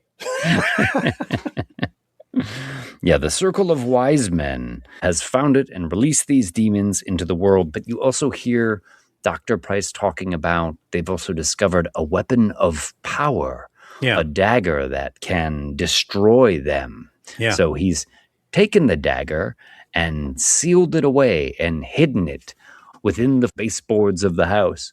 Yeah. But if anyone were to bring it out, the demons would instantly sense it. Hold on, let me find this. Where is it? Yes. And we're seeing, as we're getting this exposition, pulling the board away from the wall and reaching in and pulling out the dusty. This is Joseph. It's a journal, right? One of our characters who's going through like the journals and books and newspaper clippings. And when he hears about the dagger, he pulls it out of the wall and it's sealed up in like a dusty burlap sack. And I don't think you get a good look at it right here because the exact nature of the weapon here will remain a mystery till later in the movie. But as soon as he clever when they brings it out, you see the eye open in the water at the bottom of the lake. And we're going to cut to a couple of guys, young dudes on a fishing trip. You know what's an interesting side note? All this opening stuff with the reel-to-reel and the book and all that, that was all a reshoot. Oh, really? Yeah, that was all stuff they added later. Well, I mean, all the way up to the eye opening. It's an exposition dump, but if you're going to do it... right at the beginning and kind of in this fashion. I think it was it's smart. Pretty good. Yeah. I think it was a smart idea, and I think it sort of ties into everything a little bit better. And I liked it, so I'm a fan. But the eye opens here. We got a couple of dudes on a fishing trip. One of them keeps getting calls from his girlfriend. His buddy's like, come on, man. We're just supposed to be out here fishing. Just let it go. Come on, it's bro night. We're just hanging out. We're fishing. And they get back to the dock and they got their poles set up and the guy gets a call from his girlfriend again. He's like, I'm gonna take this. I'm gonna run into the woods. And, oh man, come on. And he disappears into the woods. And as he does, one of the fishing rods like catches something. Yeah. And then the line starts going out. Hell yeah, it does. Right from the beginning, I think we get some of those like really quick smash cut montage shots that I don't know that Sam Raimi was necessarily the first one to do that style. But it mimics some of that. absolutely is a little tip of the cap to some of those shots and that Raimi type filmmaking. But the one line goes out, then another line goes out, and the guy's got the rod and he's reeling it in, he's reeling it in, he's reeling it in. Super excited. And then, wow. Head scare. Yes, he is reeled in like a gross, decapitated head on the end of a fishing line. Well, he's freaked out and he turns away, and then you see like all these fishing lines. Little Hellraiser moment. Fly out of the water and then wrap around his head and like hook in the cheek, hook above the eye. Yeah, this was legit Jesus wept Hellraiser. Oh, boy, he's pulling tight on his face and then drags him right into the water. Oh, okay, this is how we're going to start. Oh, fucking A, man. Yeah. Ouch. Little fish hook in the eye, fish hook in the cheek. His buddy comes back. He's like, hey, what's going on? And he sees his friend like in the middle of the lake. He's drowning. Like, flailing around. Oh, shit. Jumps in the rowboat, starts up the engine, goes all the way out there, looking for his friend.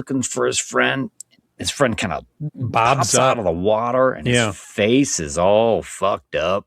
Yeah. I don't think he's got the fishing line on there anymore, but his eyes are all messed up. His face is kind of shredded by what the hooks and the lines and everything did. He is a mess. Oh my God. He grabs his friend around the shoulders and he's pulling. Does a little alligator. And then, pulls out like half a body. Yeah, totally. Oh my God. What the fuck? Yeah.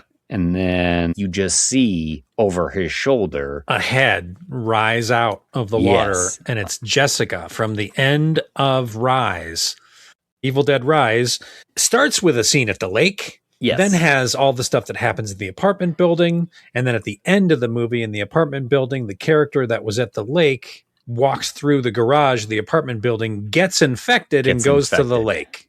And so you realize that is actually out of order, that part of the movie.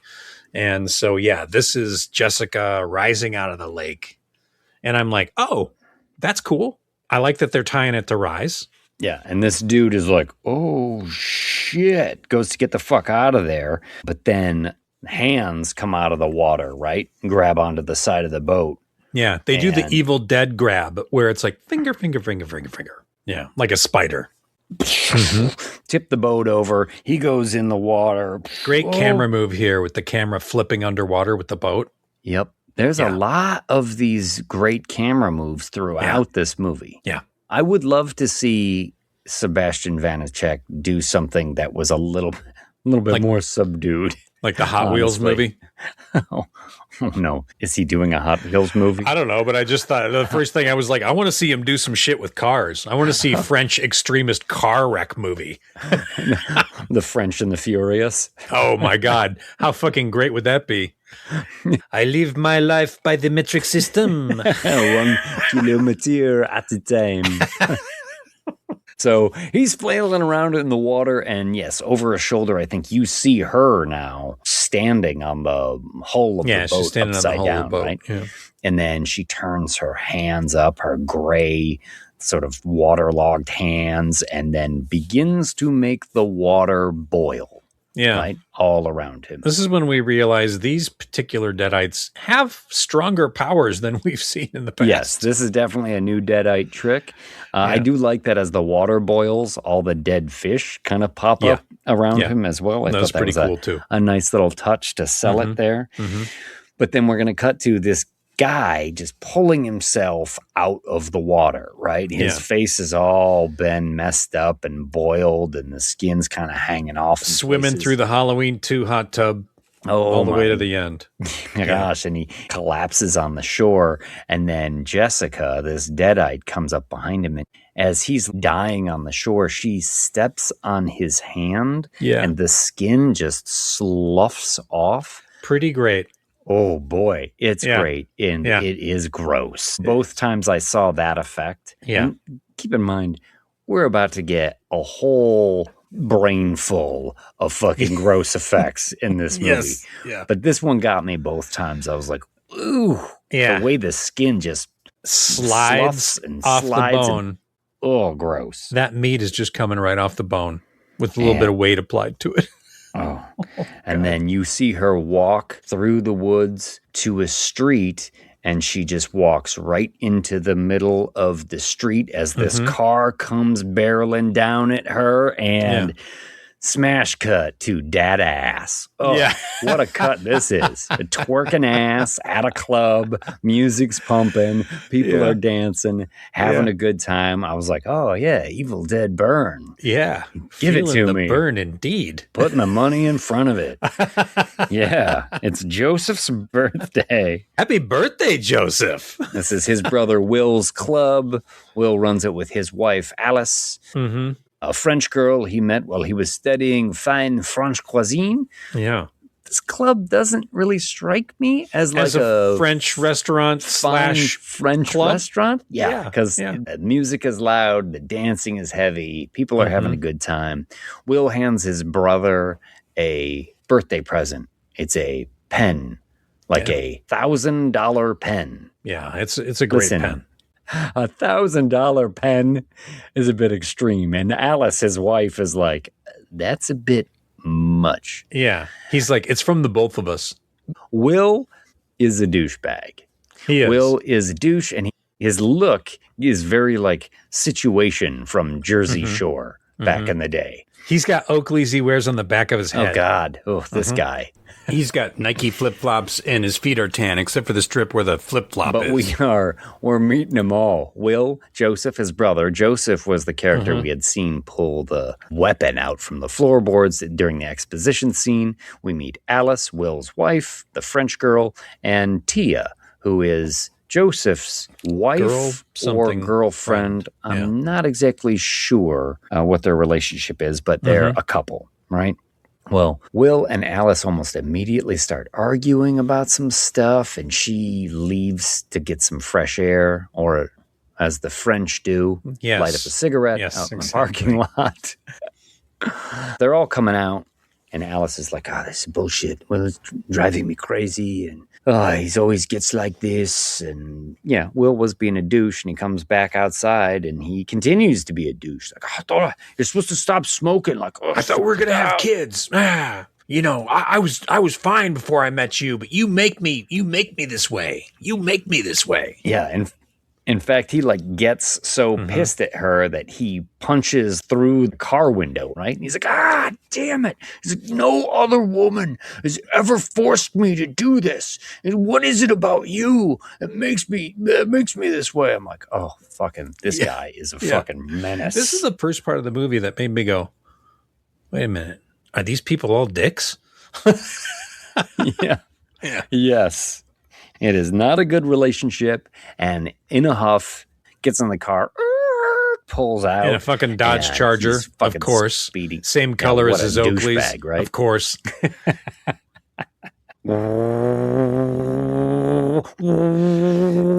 Flying around corners in the woods, and you see, as it's going down this road at night, the Deadite, Jessica. Oh, he's the car that's about to hit her. And he slams on the brakes, but too late. Bam! Nails her. Car does a great flip, careening into the woods off the road. Yeah. Cool. I think in the behind the scenes, it ended up landing on its wheels in the end, didn't it? Oh, I didn't see that. They cut away. Like it rolled even more and then landed on its wheels. And then they're like, okay, let's flip it on its roof. And then we'll cut it earlier. Well, this has him, slow motion, tumbling in the air, glasses. Great camera stuff. Everything. Yeah, lands on its top. He's trapped in there, and the girl, the Deadite's body is like through the windshield. Head through the windshield. It's half torn off. She's smiling and grinning and saying things. And she starts to move, and her neck just starts to like separate off of She seems body. Happy about it, though. She is. She's got that Evil Dead giggle. She says, Will, we found you. Now lead us to your family. Take us to your leader. Head like flops off and then like rolls out of the car, essentially. And it's sort of like a decapitated head looking at him and smiling as it says the magic Latin words. The end in Kunda. I think the words are always a little different sometimes. Everything catches fire in the car. Everything inside ignites, and Will starts screaming, being burned alive, trapped in the car. Title card. Evil dead. Evil dead. Okay. We are off and running. I understand where you're going with this Evil Dead burn. So Alice, his wife, not looking too great, obviously, has been through the trauma of her husband dying, and she is on her way to the funeral, where she meets up with Joseph and Tia, the friends we had seen from the bar. And you see the other members of Joseph's family, his mom, Susan. What a bitch. And the dad, Edgar, and Polly, Grandma the grandma, Polly. In a wheelchair, and a little dementia or something. Perhaps dementia. Well, they Who all knew head in that dementia would be the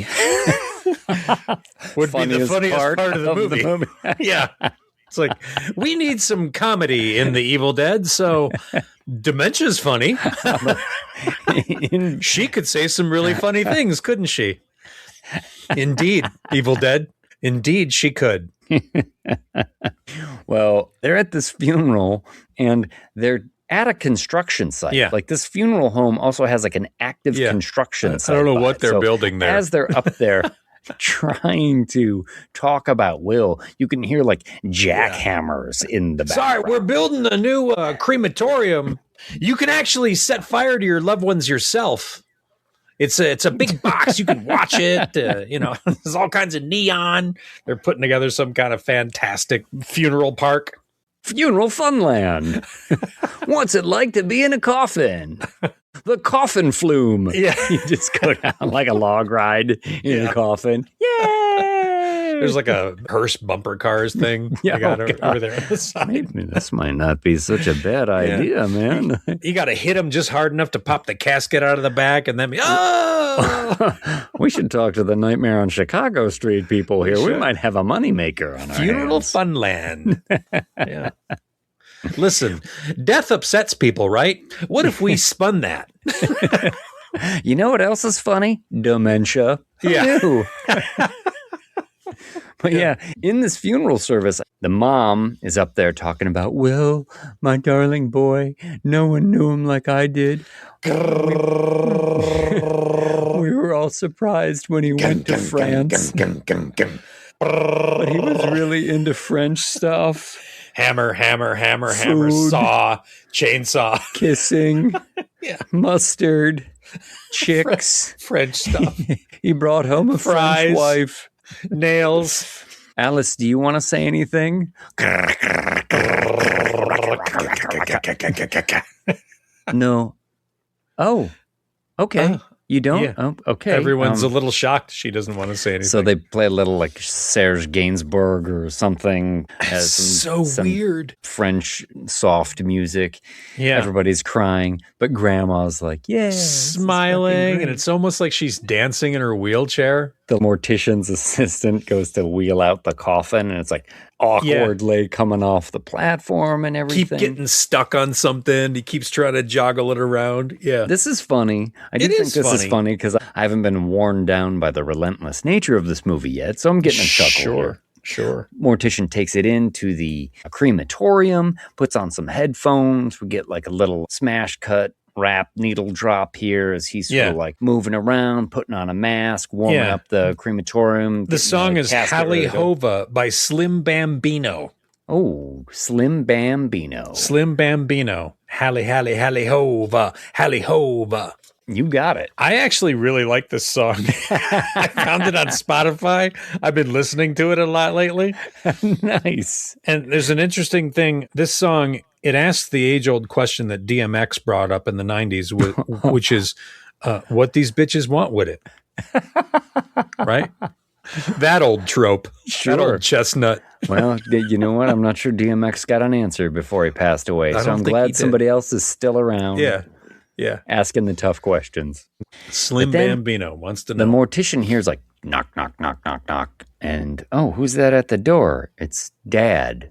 I want one more chance to say goodbye to my son. He's like, actually, sir, you're not supposed to be in here. It's my boy. Let me in here. Okay. Just don't touch anything. And he leaves. Dad's alone with the casket and starts getting emotional. And then he hears a knock. What is it? Goes to the door, opens it up. No one's at the door. Knock, knock, knock. It's coming from inside the casket. My boy. He just takes like a crowbar and starts like, I don't know. These things have like lids, do they not? Like, can you open it up? Hasn't been nailed, has it? Yeah. He's literally bashing a hole in it with like a fire poker. Yeah. And he bashes a hole in it and he's got his hand there when hand scare comes out of the top and burns into his arm. Oh my gosh. I think we get a little slow motion. The music swells. Dad's eyes go wide as he's looking at something coming out of the casket now. What is that? And then the mortician's assistant opens the door like, obviously there's a commotion. What the fuck is going on? I think he actually says, what the fuck? Before like blood splatters on urns. And that's a wrap on Slim Bambino. I wonder if that was Slim Bambino. We cut to Dad in the car, right? He's not looking so good. He's a little shook. Yeah. And he's honking the horn at everybody. Pasty. Like, come on. We got to get out of here. Honk, honk, honk. Oh, boy. Kids get into the car. He's about to turn this car around. Oh, God. He's going to give you something to cry for. Yeah, perpetually looks like that, right? This actor's name is Errol Shand. Yeah. You know, I've heard his name kicked around by a lot of people in the horror community saying, oh, yeah? This is the guy that should play Freddy Krueger. Well, he's got a great look to him. He does. It is sharp and mean looking. Yeah. I think he's Australian or New Zealand. I think so too. Yeah. They drive to this big, beautiful, but rundown house where I guess that place is a fucking shithole. Yeah. And they get mad at Joseph. They're like, we gave you this house and you let it go to shit. And I'm like, okay, your parents are dicks, but also they're not wrong because you've got like fucking leaks in the roof and all sorts of shit happening in this house. I mean, this is like a mildew, musty, rusty pipe, water dripping down the wall kind of situation. Does he live here, just him and Tia? Because that's a lot of house for it's a whole lot of house, and it is in such poor shape that I can't imagine it was that much better when they gave it to him. Yeah. Maybe that's the key to it all. Yeah. But Mom is upstairs in the attic fixing a bed for Alice because you invited her to stay here. And Joseph is like, she's Will's wife. Of course I invited her, but Mom He's like, you're going to put her in the attic? Yeah. No fucking way. It's like dead mice in the hide-a-bed when you pull it out. Oh, God. Like, yeah, for sure. But Mom, while she's up there, she's also pissed. Like, you said you were going to throw away your grandfather's stuff, and it's all still up here. Reference material for my new book, yeah. Wait, you're writing a book about Grandpa? Well, not about Grandpa. She's like, this is unacceptable. And she just starts throwing shit into a hefty bag, including, I think, the Necronomicon goes right in the garbage. Yeah. Just grabs the flesh-bound tome. Yeah. Throws it in there. What are all these knives? Randomly grabbing shit and throwing it in the hefty bag. She's destroying cool shit. Precious artifacts. Yeah. It's all fucking cool shit. But Susan does not like her father. Her father abandoned the family, and he left me with the sister who then got sick, and I had to take care of her. And this is when I realized, this movie has a flub in it. Which is at the very beginning, and maybe this is the reshoot, he's like, I'm Dr. Benjamin Price, and this is the story of the Circle of Wise Men. But Will's name is Price. But Dr. Benjamin Price had 2 daughters. Will is the son of Susan. Susan married Edgar. What is Edgar's last name? Because that should be Will's last name. It shouldn't be Price. Like his grandfather. You son of a bitch. How dare you? Can't believe that one slid by, actually. Maybe he just took Grandpa's name. Maybe it just so happens Edgar's last name is Price, too. Oh, what a coincidence. Perhaps the price is right. Oh, that's exactly. Bum, bum, bum, bum. After she's throwing the shit in the bag, there's a little bit of a commotion downstairs because Grandma, Polly, is accusing, I'm not sure if it's Tia or Alice, of being a thief. I think it's Tia. Yeah, you're a thief. She stole my money. Delusional Grandma. Oh, so funny. Yeah, pretty cute. Dad is outside coughing, and he's trying to get a weed whacker started when Joseph comes and finds him. Yeah, that's not really a weed whacker. That's like an instrument of fucking destruction. The world's most unsafe chainsaw. It's like a circular saw blade on the end of a stick. It's a circular saw weed whacker. Yeah. Not a little band going around. It's a full, skill saw. My gardener does not have one of these. No, illegal in the United States, I'm pretty sure. Perhaps, yeah. Maybe these are common in France, sir, but this is America. From Toby Hooper's garden collection comes Weed Whacker 6000. And this is something that I think this movie does well. And more than any movie I've ever seen. Like, it is a common trope. If you're going to kill somebody with the axe, you show the axe working, right? Mm-hmm. Proof of concept. Yeah. Pretty quickly in this movie, you realize, like, every fucking thing in this house is a threat. Yeah. You know what I mean? Like, it's always showing knives, hammers, rusty implements. Corkscrew. You see this chainsaw, weed whacker thing. Yeah. And you're like, well, that's certainly going to come into play here. But throughout this whole movie, you're like, oh, God, all of this stuff is making me feel uncomfortable. Mm-hmm. And then it turns out, most of the time, all of it does get used. Yeah. It really does. Because then the dad goes into the basement. And he opens the door and you see, like, hanging on the wall, there's a bunch of knives and screwdrivers and pliers and tongs and shit. Yeah. And you're like, oh, God. Because Dad's hearing voices. Cut yourself, hurt yourself, it's fine. He's shaking and he's kind of freaking out. And he's got a knife and he starts looking at his arm like he's going to dig into his arm with the knife when Alice comes down there looking for some plates and glasses. And is like, no, what are you doing? What are you doing? And he's like, He sort of backs away and he's like, don't tell my wife. Maybe the only sympathetic moment Dad has in the entire movie. You're right. Other than that, he's a complete cocksucker. Fuck. Even before he turns. Yeah. Because that turn is coming. Oh, it's coming quick. And Alice takes the knife. She's like, I will keep this for you. Okay. All right. And we're going to cut to sitting around the table and they're having a meal and Dad is looking even worse now. The family dog, Max, is kind of barking at him and he's like pushing it away. The dog knows something is up. Yes. Dad's like, get away from me. Get away I can from smell me. it coming. I'm in the theater. I've had 2 chili dogs. I'm halfway through the popcorn bucket. I can sense something is coming that I'm not going to like. Oh, I should have checked. I can sense a Roger Spottiswoode scene right out of the fucking gate. And I'm thinking Sebastian Vanacek hates dogs. Yes. Remember the dog that burst and fucking infested? Yes. Yeah. Sebastian Vanacek, you're 2 for 2 on the fucking killing dogs meter. But yeah, this is a really tense scene because it's back and forth and dickhead Dad keeps reaching for something sharp and someone keeps moving it away from him. Mom is being a total bitch. Yeah, she's being a bitch to Frenchie. But Grandma doesn't know what the fuck's going on. She's like, pass me the wine and the potatoes. She's having a peach of a time. Meanwhile, Dad's reaching for the fucking corkscrew. The corkscrew, that's taken from him. Now he's got a fork, keeps looking at the dog. I'm like, no, here it comes. And he explodes and he fucking just jacks Max in the head with a fucking fork. Yeah. Multiple times. Fork. Just like a prison stabbing. And the dog is yelping and I'm like, motherfucker. Everybody's freaking out, right? Yeah. This scene bothered me, of course. But I'll be honest, 10 minutes later, it pays off.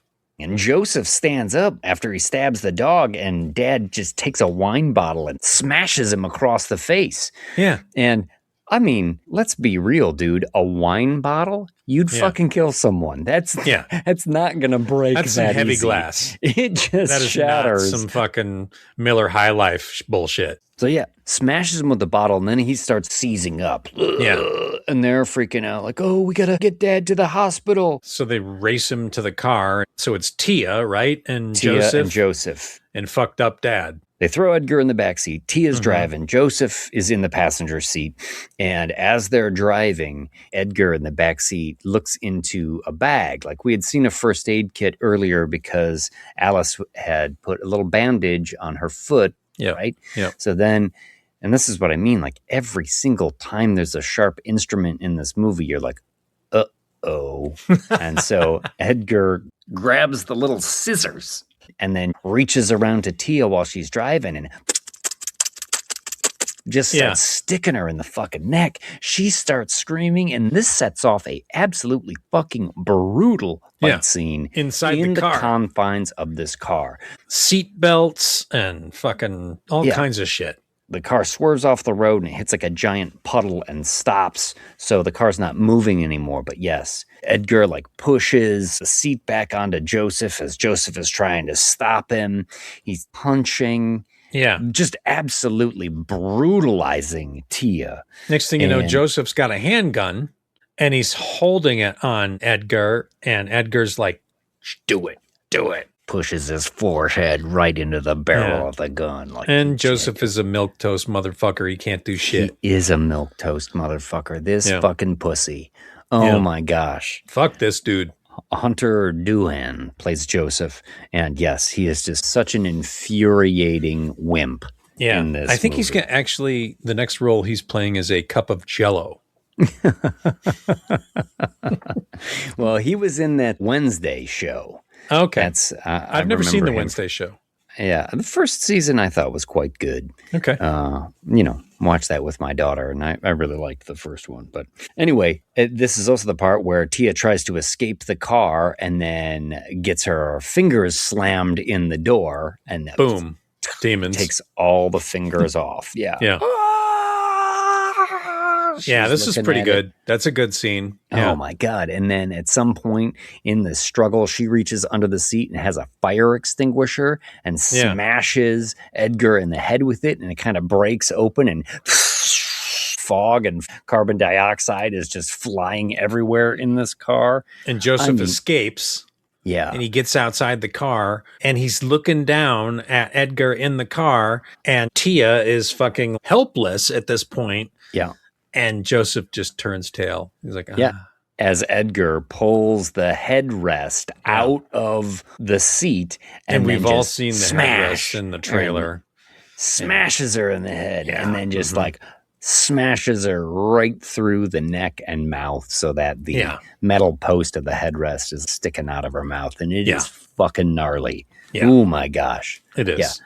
The effects are cool, but also the choreography to be fucking each other up like this in a car is so great. Yeah. You know, the inventiveness of all of this violence is really something special too, I think. Yeah, it is. It's just tough to watch. No one's actually ever killed anybody with a headrest, I don't think. Now we're going to cut over to Alice. It's back home. She has, it looks like maybe buried Max. I don't know. She's got the dog collar. She's got a shovel. She's taking out the garbage. And she's like, oh, what's this old book here? And starts flipping through the Necronomicon. And now we're getting the camera racing across. As she finds this Latin phrases and starts to read them. Ganda, Estrata. And the last phrase was, fuck this? Yeah, she's like, no, fuck this shit. Like, okay, that's funny. That is funny. Yeah. Still, I think the first time I'm still digesting the car fight when we get to this. Yeah. And something is about to kill her because I can see coming up towards the shed and then through the window, the dog. Demon dog. Okay. Well, all right. Max got killed, but now he's a deadite, so not so terrible. So you're okay with this? I'm okay with it all of a sudden. I was upset when Max was killed, And then when Max comes back as a deadite, I'm like, makes sense. She grabs a shovel or something to defend herself. I don't think they really show this fight. They just show her come back in the house, like all stricken, like, what the fuck? I think you get the impression that she killed the dog again. Yeah. She looks like she's been through it, though. Yeah. And Susan is like, Alice, where have you been? Doesn't she say, I killed your dog again or something? I'm not sure, because there's not much time, because hot on her heels, Joseph comes in, and he's all panting, because he's run through the fucking field all the way home, and he's like, and they're like, what the fuck is going on? The movie barely stops. No. From now until the end. No. And then you're going to get Tia come in right afterwards, right? Yeah. You see her chunky Doc Marten boots sort of shuffling up to the house. Yeah. And they knock on the door, open it up, and then when you see her, she's got that thing sticking in her head. It's such a wild look and so disturbing. And she brings her hand up to it and fingers it a little bit and then pushes it off, pushes it out of her neck and head. Yeah. Oh. So how you do a gag like this is you're going to have the actress or actor come in. You're going to get a life cast to their neck. You're going to get cast to their teeth because you're going to do like a little dental piece. You use vacuum plastic. It's similar to that stuff that Invisalign uses. Sure. And we'll connect like a little piece of the rod, only it will be like plastic or lightweight, and it just looks like the rod. And these can be telescoping. And with a little bit of help from VFX, you've got one on the neck that is attached to a magnet, and that's telescoping, and you got one inside the mouth attached to the dental piece, and that's telescoping. And if you push on both of those at the same time with little green rod, you can kind of shorten them. Yeah. And then so it's a mix of VFX and makeup effects. It's pretty cool. You know, we've done some similar things like this at Autonomous, but it's a really nice gag, and I love this kind of shit. No shit, that is fucking cool, man. Yeah. Yeah. It's a fucking great effect. And I think, you know, they use it in the trailer a little bit. It's definitely something people are going to remember from this movie. Yeah, totally. And then true Deadite fashion, teasing them, goes over to a candle that's been burning for a while and lifts it up and then just drinks the hot candle wax. What the fuck? And then boom, erupts into a fight. We get a great overhead shot of this fight as she starts laying into Alice and into Joseph, pushing them around, getting thrown into the newel post of the staircase and like into furniture. Is this where we get the cool mirror shot too, where like the camera races to the mirror and smashes and turns around? No, that's later with the fight with the grandma. This though is when they open the basement door and they push her down the stairs and she goes right into a full scorpion. Crunch. Wow. That's fucking intense. Yeah.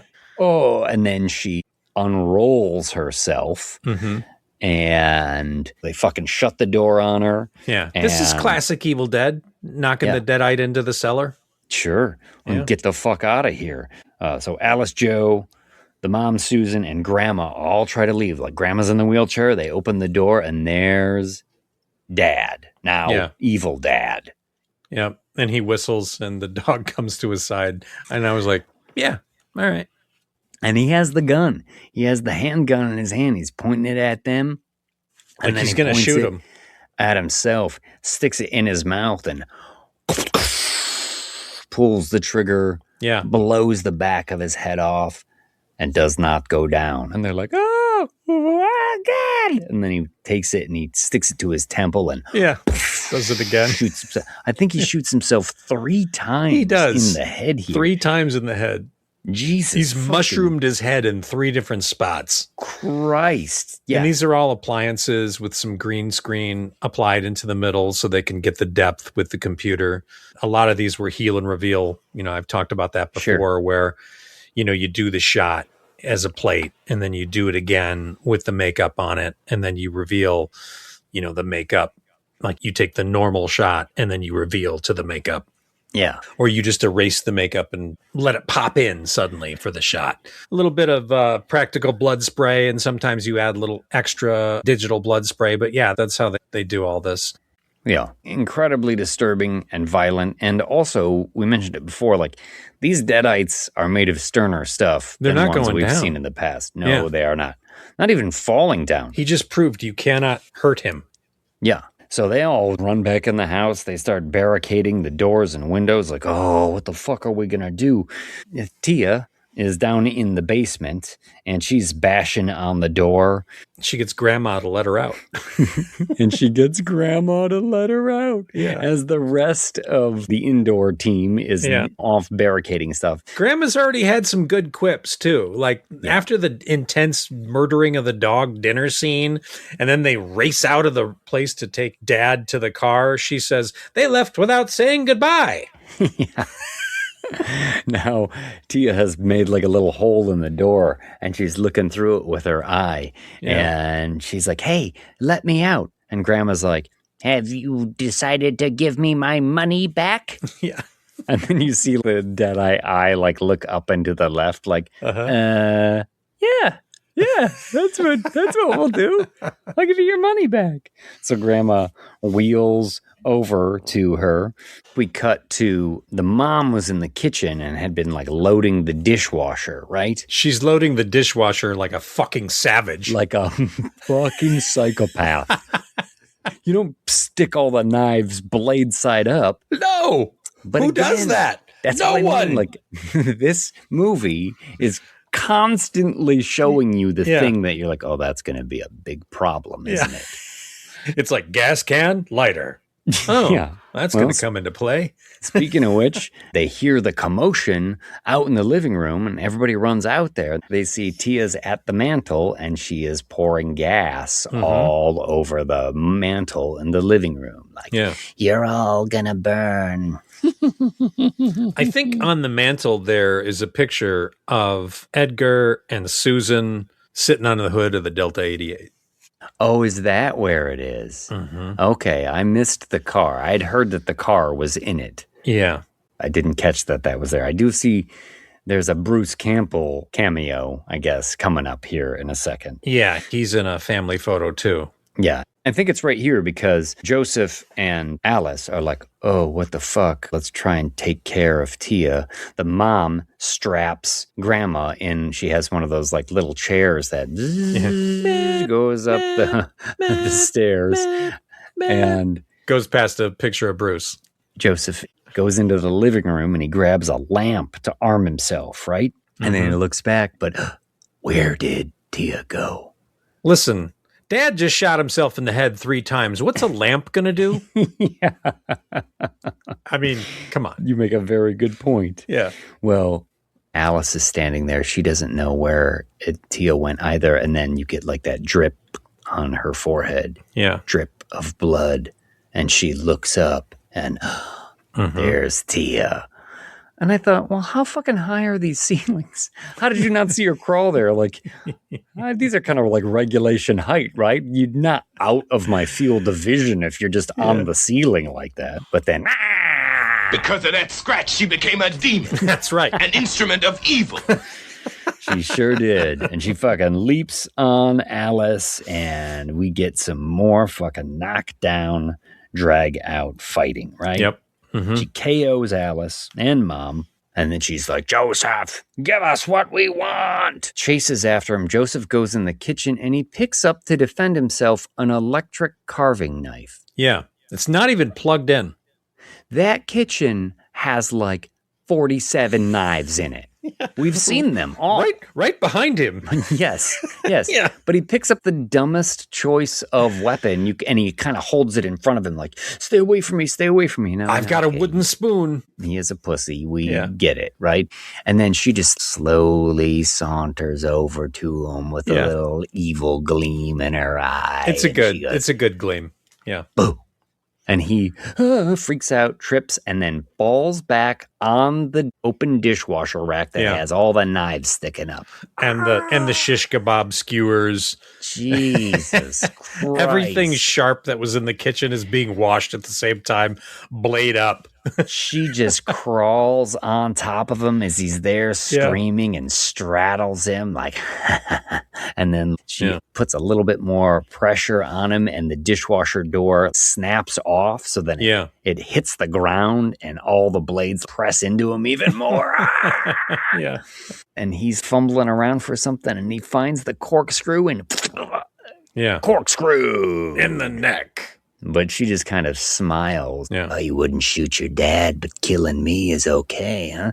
And she takes the corkscrew, and she doesn't even just pull it out. She like jaggedly drags it across her neck, opening the wound even further. Yeah. Oh. And then you hear Grandma call from upstairs. I have what you want. Huh? Tia kind of looks up, leaves Joseph there, walks upstairs to Grandma, who's still strapped in her chair. She can't get out of the chair. Yeah. You want my money. It's under my mattress. You can take it and leave us all alone. Dirty deadites. That's all they want is money. Grandma knows. She grew up in the 40s. Tia's just tapping Grandma on the forehead like, oh, you're all broken in there, but your husband must have told you where he hid it. Where is it? And then Tia takes Grandma's dentures out. Yeah. And the little trail of slime. And then like puts them in her own mouth, like licks them off. Yeah.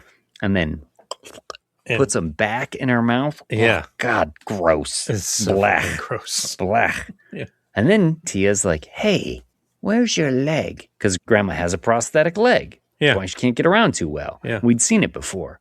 And then as she stands back up, Alice comes from around the corner and bam! Knocks Tia right down the stairs with the fucking prosthetic leg.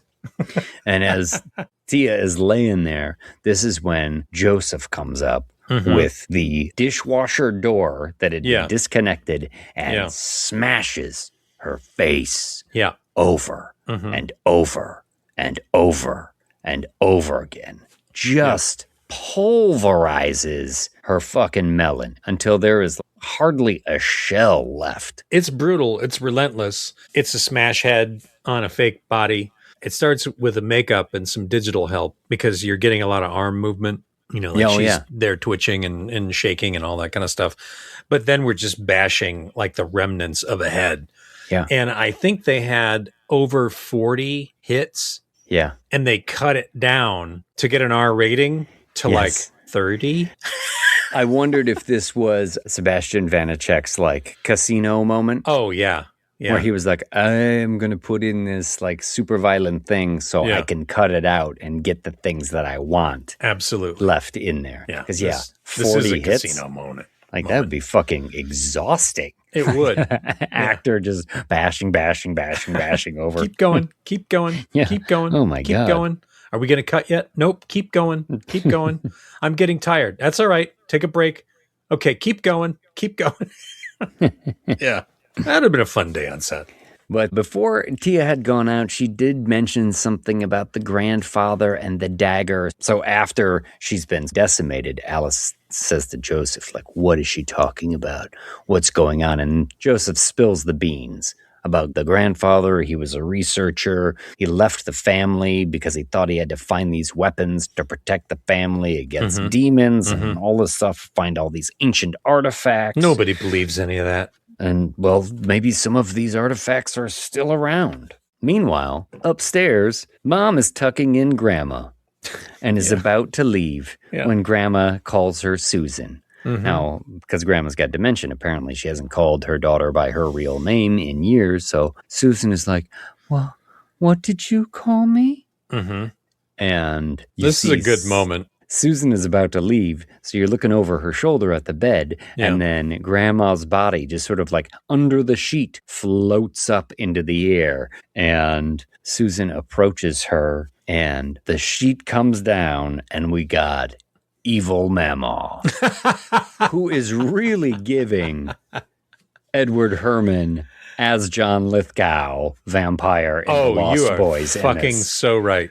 Because the dentures are out and you have like fangs and just the eyes and the makeup and everything. I was like, we have to do like the triple take. Like the slow transformation from Ed Herrmann to John Lithgow to Evil Mama. To Maud Davey, a.k.a. Polly. alias Evil Mamaw. That's great.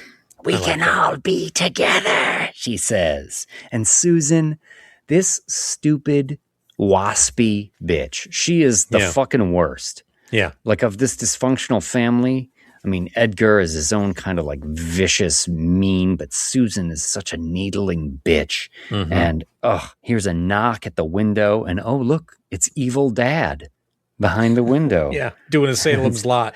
Yeah, like, let me in.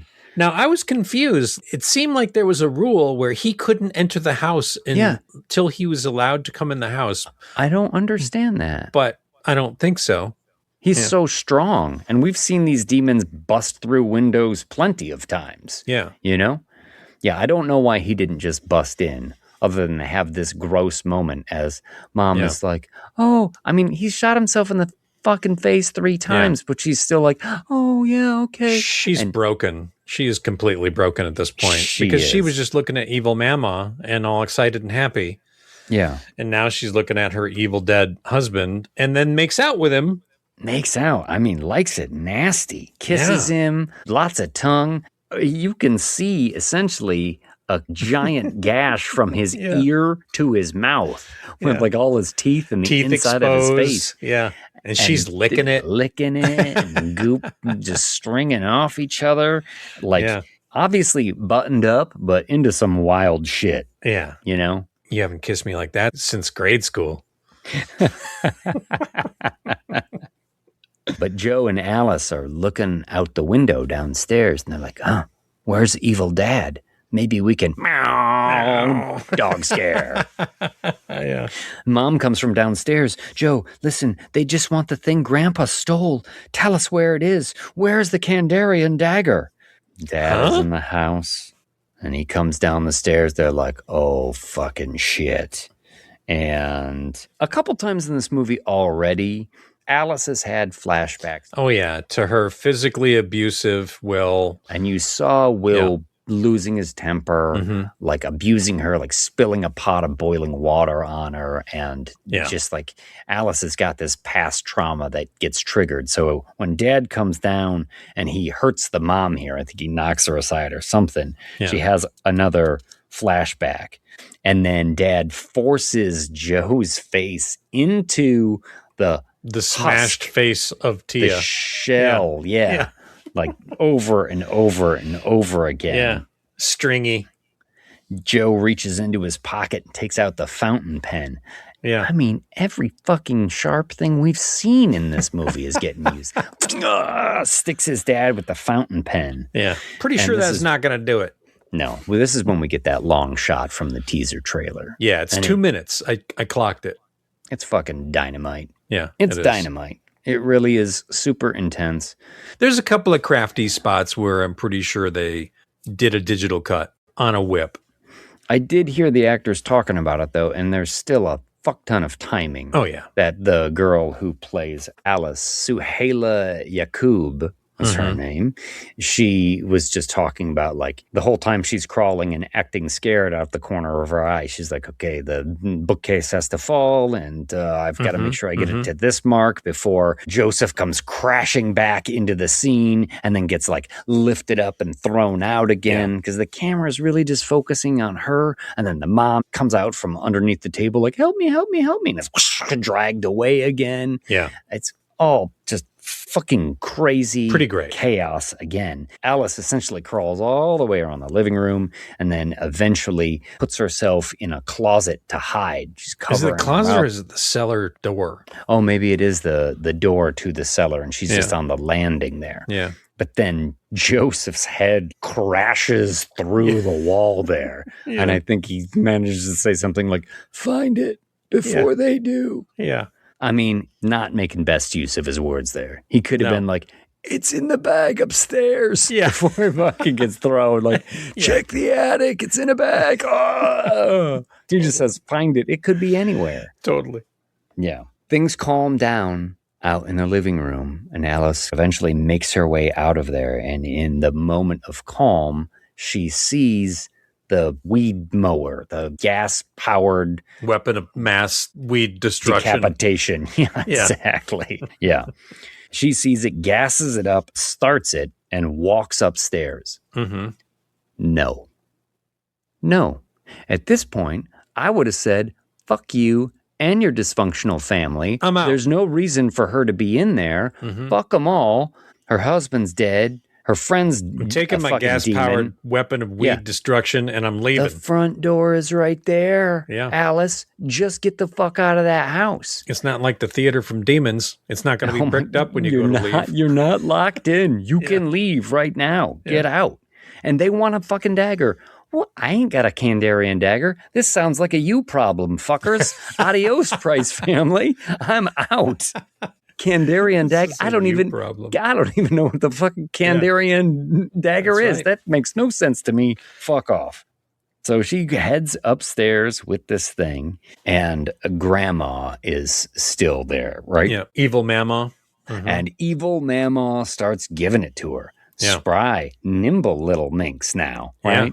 Yeah. She starts giving it to Alice. Alice drops the giant mower blade, smashing her into pictures. And this is when we get that cool mirror shot too, right? Yes. That's definitely one I would love to track on 4K and just see like, where does this start? Because there's some real trickery happening right here. There's got to be some removed the camera crew in the mirror bit.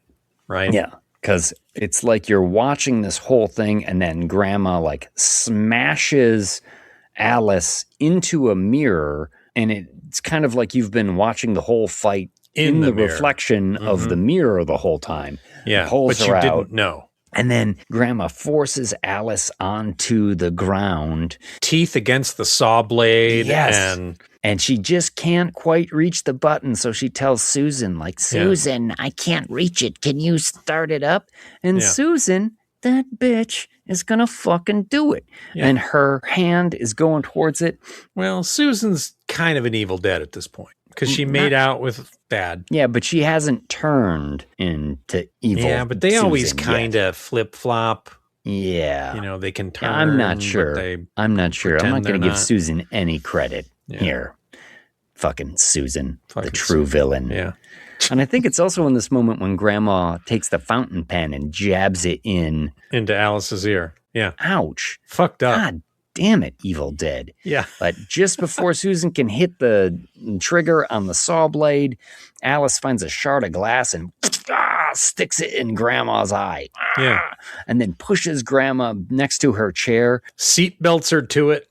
Ties her around the seatbelt and starts it up. So Grandma starts to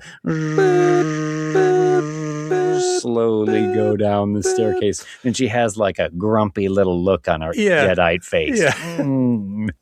She's like, I'll get you, Alice. Yeah.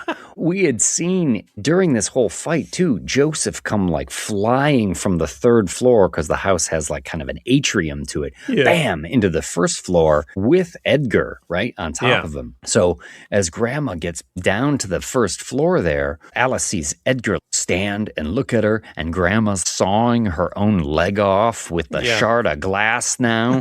And Alice begins to run away because Edgar is coming up the stairs towards her.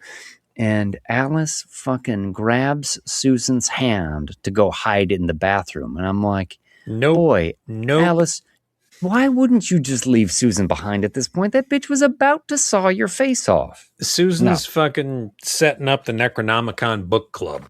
Alice gets into that bathroom and she finds a pair of tweezers so she can take the fucking fountain pen out of her ear that's still stuck in her ear out. Jesus. And even then I was like, tweezers who's gonna get stabbed with these tweezers now? Like, Jesus Christ. Pulls the fucking nib out. And Susan's in there. Susan still tries to give Alice shit about, like, you are terrible for this family. Yeah. And Alice finally is like, fuck you. Guess what? Your family was terrible before I ever got here. Look at this scar. Look what your fucking son did to me. Yeah. It was an accident. It was no accident. Like, fuck you, Susan. Like, just the worst. I think she even ties Susan up. Yeah. Like when they first get into the bathroom so Susan can't cause any more mischief. The toilet and the heat register. And we know that Thea has turned the heat up on the house. So that heat register is like 100 degrees. Yeah. And Susan is kind of like aghast, and you're right. She's turning into a deadite now, just leans her face against the boiling hot heat register. It's sizzling. And then she gives the old, like, you'll be dead by dawn, before she goes full deadite. And we get another knockdown, drag out fight in the This is a great bathroom.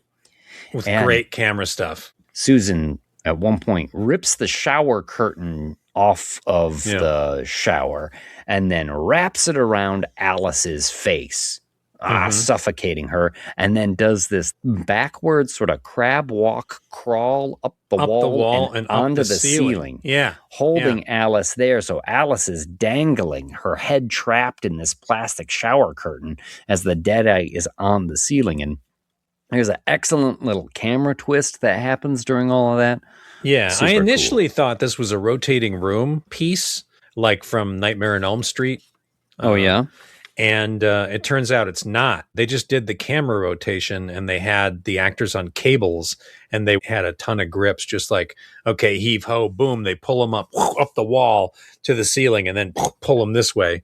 And with the camera rotation, it made it look like the whole room was spinning. That's very cool. Really clever. Beautiful. And cheaply done, too. Well done. Alice will get free of that, and she has brought that mower thing, that saw blade, into the bathroom with her, and she finally gets her hands on it and lays into Mom. I mean, we've been promised this for an hour. Yes. And now finally someone is getting it. Right into her shoulder. Backs her into the corner of the bathroom, blood spraying everywhere, puts Mom down, essentially, right? And then just uses the saw blade to cut through the ceiling into the attic where Grandpa's study is, right? Yeah. Crawls through a hole in there, throws the saw up there first, then crawls in the hole, and then she's looking for the dagger. Eventually opens up a leather valise.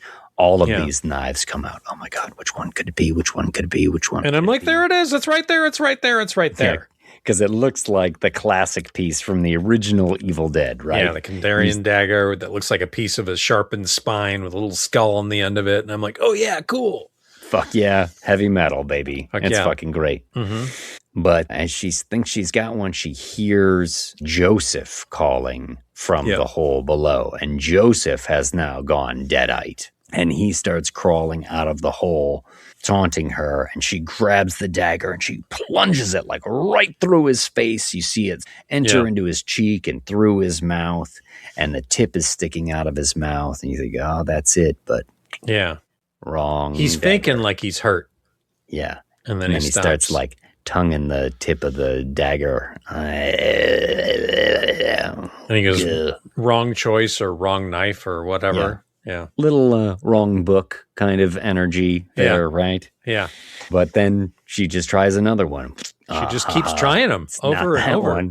And then, bingo. Yeah. She gets it. It's like a little wooden haft and a kind of a tiny knife. It's a Kandarian prison shiv. Looks like the work of a carpenter. I was just chooses wisely. Absolutely. It was so fucking... Last Crusade. Yeah, legitimately. Will turns back human. He goes like reverse dead-eyed. And then slides down the hole dead. She found it. Oh, but here comes Mom. Susan is not quite dead yet. Alice, fuck! Grabs that saw. She's got the dagger. There's a skylight in the attic. She pop open the window, jumps out there onto the roof. Roof crawl. But then, whoa, slides down the roof a little bit, loses grip on the dagger. Yeah. Honey, I would have had that thing in my mouth like a pirate getting out of there. But she loses grip. Like a pirate. Pocket full of gold doubloons. Shit. But she has brought the saw with her onto the roof, and she scrambles up the roof and into the chimney. She goes in Santa Claus style, just down this chimney. I mean, I don't know that it works this way. There's no like flue. I mean, you could have any sort of fucking raccoon get into your house just going through the fucking chimney here. Yeah. Owls are coming down there. No shit. But she scrambles down the chimney. This is a great shot, though. I love the mom comes the reverse after her. shot looking up the chimney as she's sort of trying to come down, and she's got that fucking saw, and mom comes in after her, and she's doing like the hokum walk on the inside of the fucking dumbwaiter. Yeah. Yeah. And then it cuts to inside the living room looking at the fireplace, the empty fireplace. Yes. And then the sparks coming down from the blade hitting the wall and the blood coming down. I was like, that's fucking great shot. I fucking love this sequence. It's cool. Yeah. Mom comes down after her, saw blade up, decapitates mom. Yeah. And then I'm not sure if mom's head comes out first and then Alice scrambles out afterwards. Yeah, I think it is. But gets into the living room, and then dad, like right behind, gets into the living room, and Alice just gives him like right in the middle of the face with the saw blade. Cuts his head completely in half. Fuck your family. There's all that gasoline that has already been poured from Tia like hours ago. The room is full of fumes. Yeah, I was going to say, you light a match now, you can blow the whole fucking house up. But that's not how gasoline works in movies. No. She lights a lighter, sets the house on fire, and then as she's walking out the door is like attacked by the dog, but she's picked up the Kandarian dagger, and as the dog leaps at her in the air, she sticks the dog, Roger Spottiswoode style, puts it in the ground for good. Yeah. And then is laying on the ground when she starts to hear the voice of Will, her husband. I do not like this final boss here. I do not like that he just shows up now. I do not like that we don't track his progress getting to the house. It's like kind of a surprise because he just comes out of the flames of the house. Like he's been in the house the whole time. Exactly. Yeah. Like, what is going on there? And she stands up and he's mocking her. And she sees his fiery spirit and she just takes off running. Right? There's a lot of digital fire here. The whole house is digital fire. The bit with the gazebo is real. That's real fire. They did use a lot of real fire in this as well. They had some real fire walk stuff with him. And he's like slow walking towards her and she just runs like through the field, through the forest, and eventually to the construction site, which is next to the 10 minutes home. Away from the house. Yeah, by car. She makes it all the way there. She's freaking out. She's hiding. She's trying to grab a radio and call for help. She manages to get one, but then here comes Will, and he's all kind of like desiccated looking and burnt. Yeah. And he looks like he's kind of held together with embers and stuff. This is my least favorite part of the movie because this to me is like Imhotep, right? This is 1997 Brendan Fraser mummy. Yeah. Imhotep, only on fire. I mean, the Deadites have been making their own rules in this movie already, but this does seem a little bit too far. Yeah. And I know that the face is, legit makeup effects and green screen things painted to where they're going to hole it out. But the body is a lot of mocap suit, right? Because they just built that in the computer. And it just, I don't like it. Evil Dead has always been about practical effects. And sure, there's some visual effects help here and there, as there generally is in anything these days. But I would rather he just be in a big burn suit, right? Yeah. Like a big, meaty, gross violates the monster a little bit. Kind of. Yeah, I buy it. He's almost like a burning skeleton with some meat on it. There's not like a demon or a zombie like they kind of are. And it looks a little hokey. Yeah. Well, he's still looking for the dagger, and he pushes her into a pit in the construction site full of rebar points and broken glass, and she falls onto some rebar which goes through her leg. Probably boxes of nails in there and claw hammers with the claws sticking up, and like we haven't had enough of this yet, right? where's the dagger? And she's been carrying the knife that she took from Edgar, like way back when. And she throws it into, like, because the cement truck has started, and I think that's cement that's filling in there or something. I thought it was tar. Maybe it's tar. Yeah, maybe it's tar. Seems like it's boiling hot tar. Yeah. So she throws it in there, and he goes after it. Ah, finally, it's mine. So he scrambles in the pit for the dagger, and she takes a fucking jackhammer. Yeah. Like right into him. Yeah. Into what's left of his chest. Yeah. Oh. A lot of digital stuff here. I mean, it is a real jackhammer with a rubber tip against a stunt guy in a mocap suit. That's intense. Yeah. That's got to feel like something. But she does the old switcheroo with the dagger. And so when he finds out that it's not the one she threw in the pit, he climbs out and then she stabs him with the Kandarian dagger. Yeah. Oh. And for a moment, she looks and he turns back into regular old Will. I've always loved you. Oh. It's not enough, she says. Yeah. And she breaks his head apart in her hands. This is a weird, I also felt like unnecessary effect. Mm-hmm. I get that we are tracking the abusive relationship here and her breaking free of that, but it's a bit weird when he turns real and she like sticks her thumb in his eye, you know, and starts tearing his face apart. His inside embered head apart. Yeah. Yeah, he is completely disintegrated. We're going to cut to her being tended to by paramedics the next morning, getting a cigarette from one of them. And they're like, gosh, who did this to you? It was my ex-husband. Yeah. Finally free of the grip of that abusive relationship. Yeah. And we will roll credits on Evil Dead Burn. And then go to our Marvel credits sequences. Yes, our mid-credits sequence, which is... It's Polly Grandma crawling on the road without legs and the red Jeep. And the girl gets out like, oh my gosh, lady, are you okay? I'm like, no. Lady without the legs crawling in the street, are you okay? Oh, they took my legs, but yours will do just fine. Evil mammal scare. And then more credits. And I thought, maybe I should wait. And then cut to the funeral home again. The funeral home manager has got a little girl there. I've got to take care of some things. You just hang out down here with these urns. These are where all the, the people who don't have any families, we just keep their cremated remains in case someone shows up. But just stay down here, little girl. I'm sure there's nothing weird or scary down here in the funeral home with all the fucking dead bodies where Slim Bambino was murdered. Bambino was carved up 2 days ago. In fact, I think she says when the doorbell rings, doesn't she say that must be about the mortuary assistant job or the crematory assistant job? Thinking, okay, so Slim Bambino was slaughtered in that room. Like 24 hours ago? Maybe? But the little girl is standing down there and she's looking at urns and she sees one called Ellie Bixler. Yeah. Ellie Bixler.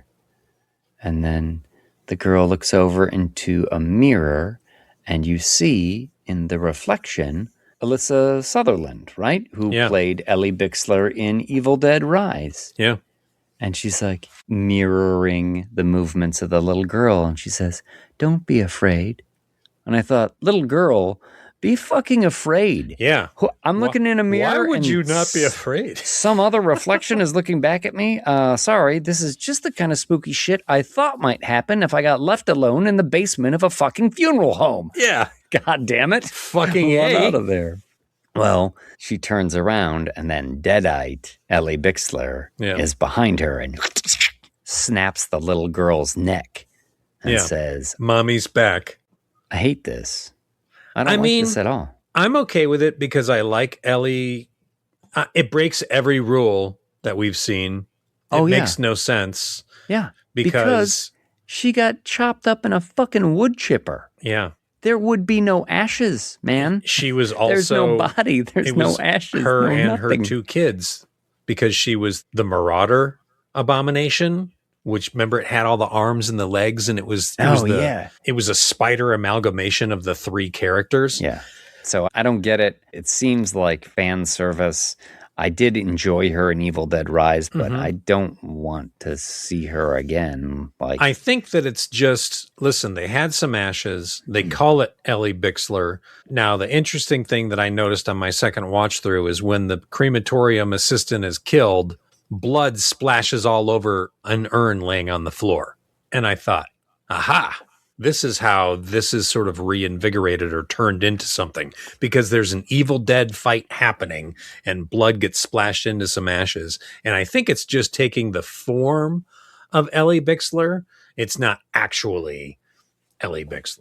That's my call on it.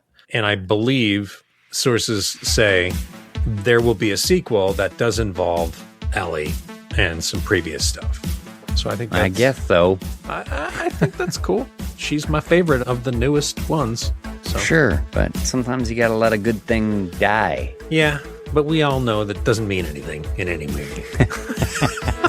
But speaking of letting a good thing die, yeah, this is a good episode. And like Ellie Bixler, it just keeps going on. Yeah. We're in the post-credit sequence already. That's right. We've had 2 credit sequences where we've talked about how it was over. Tyler? Burn us out? The head, the tail, the whole damn thing.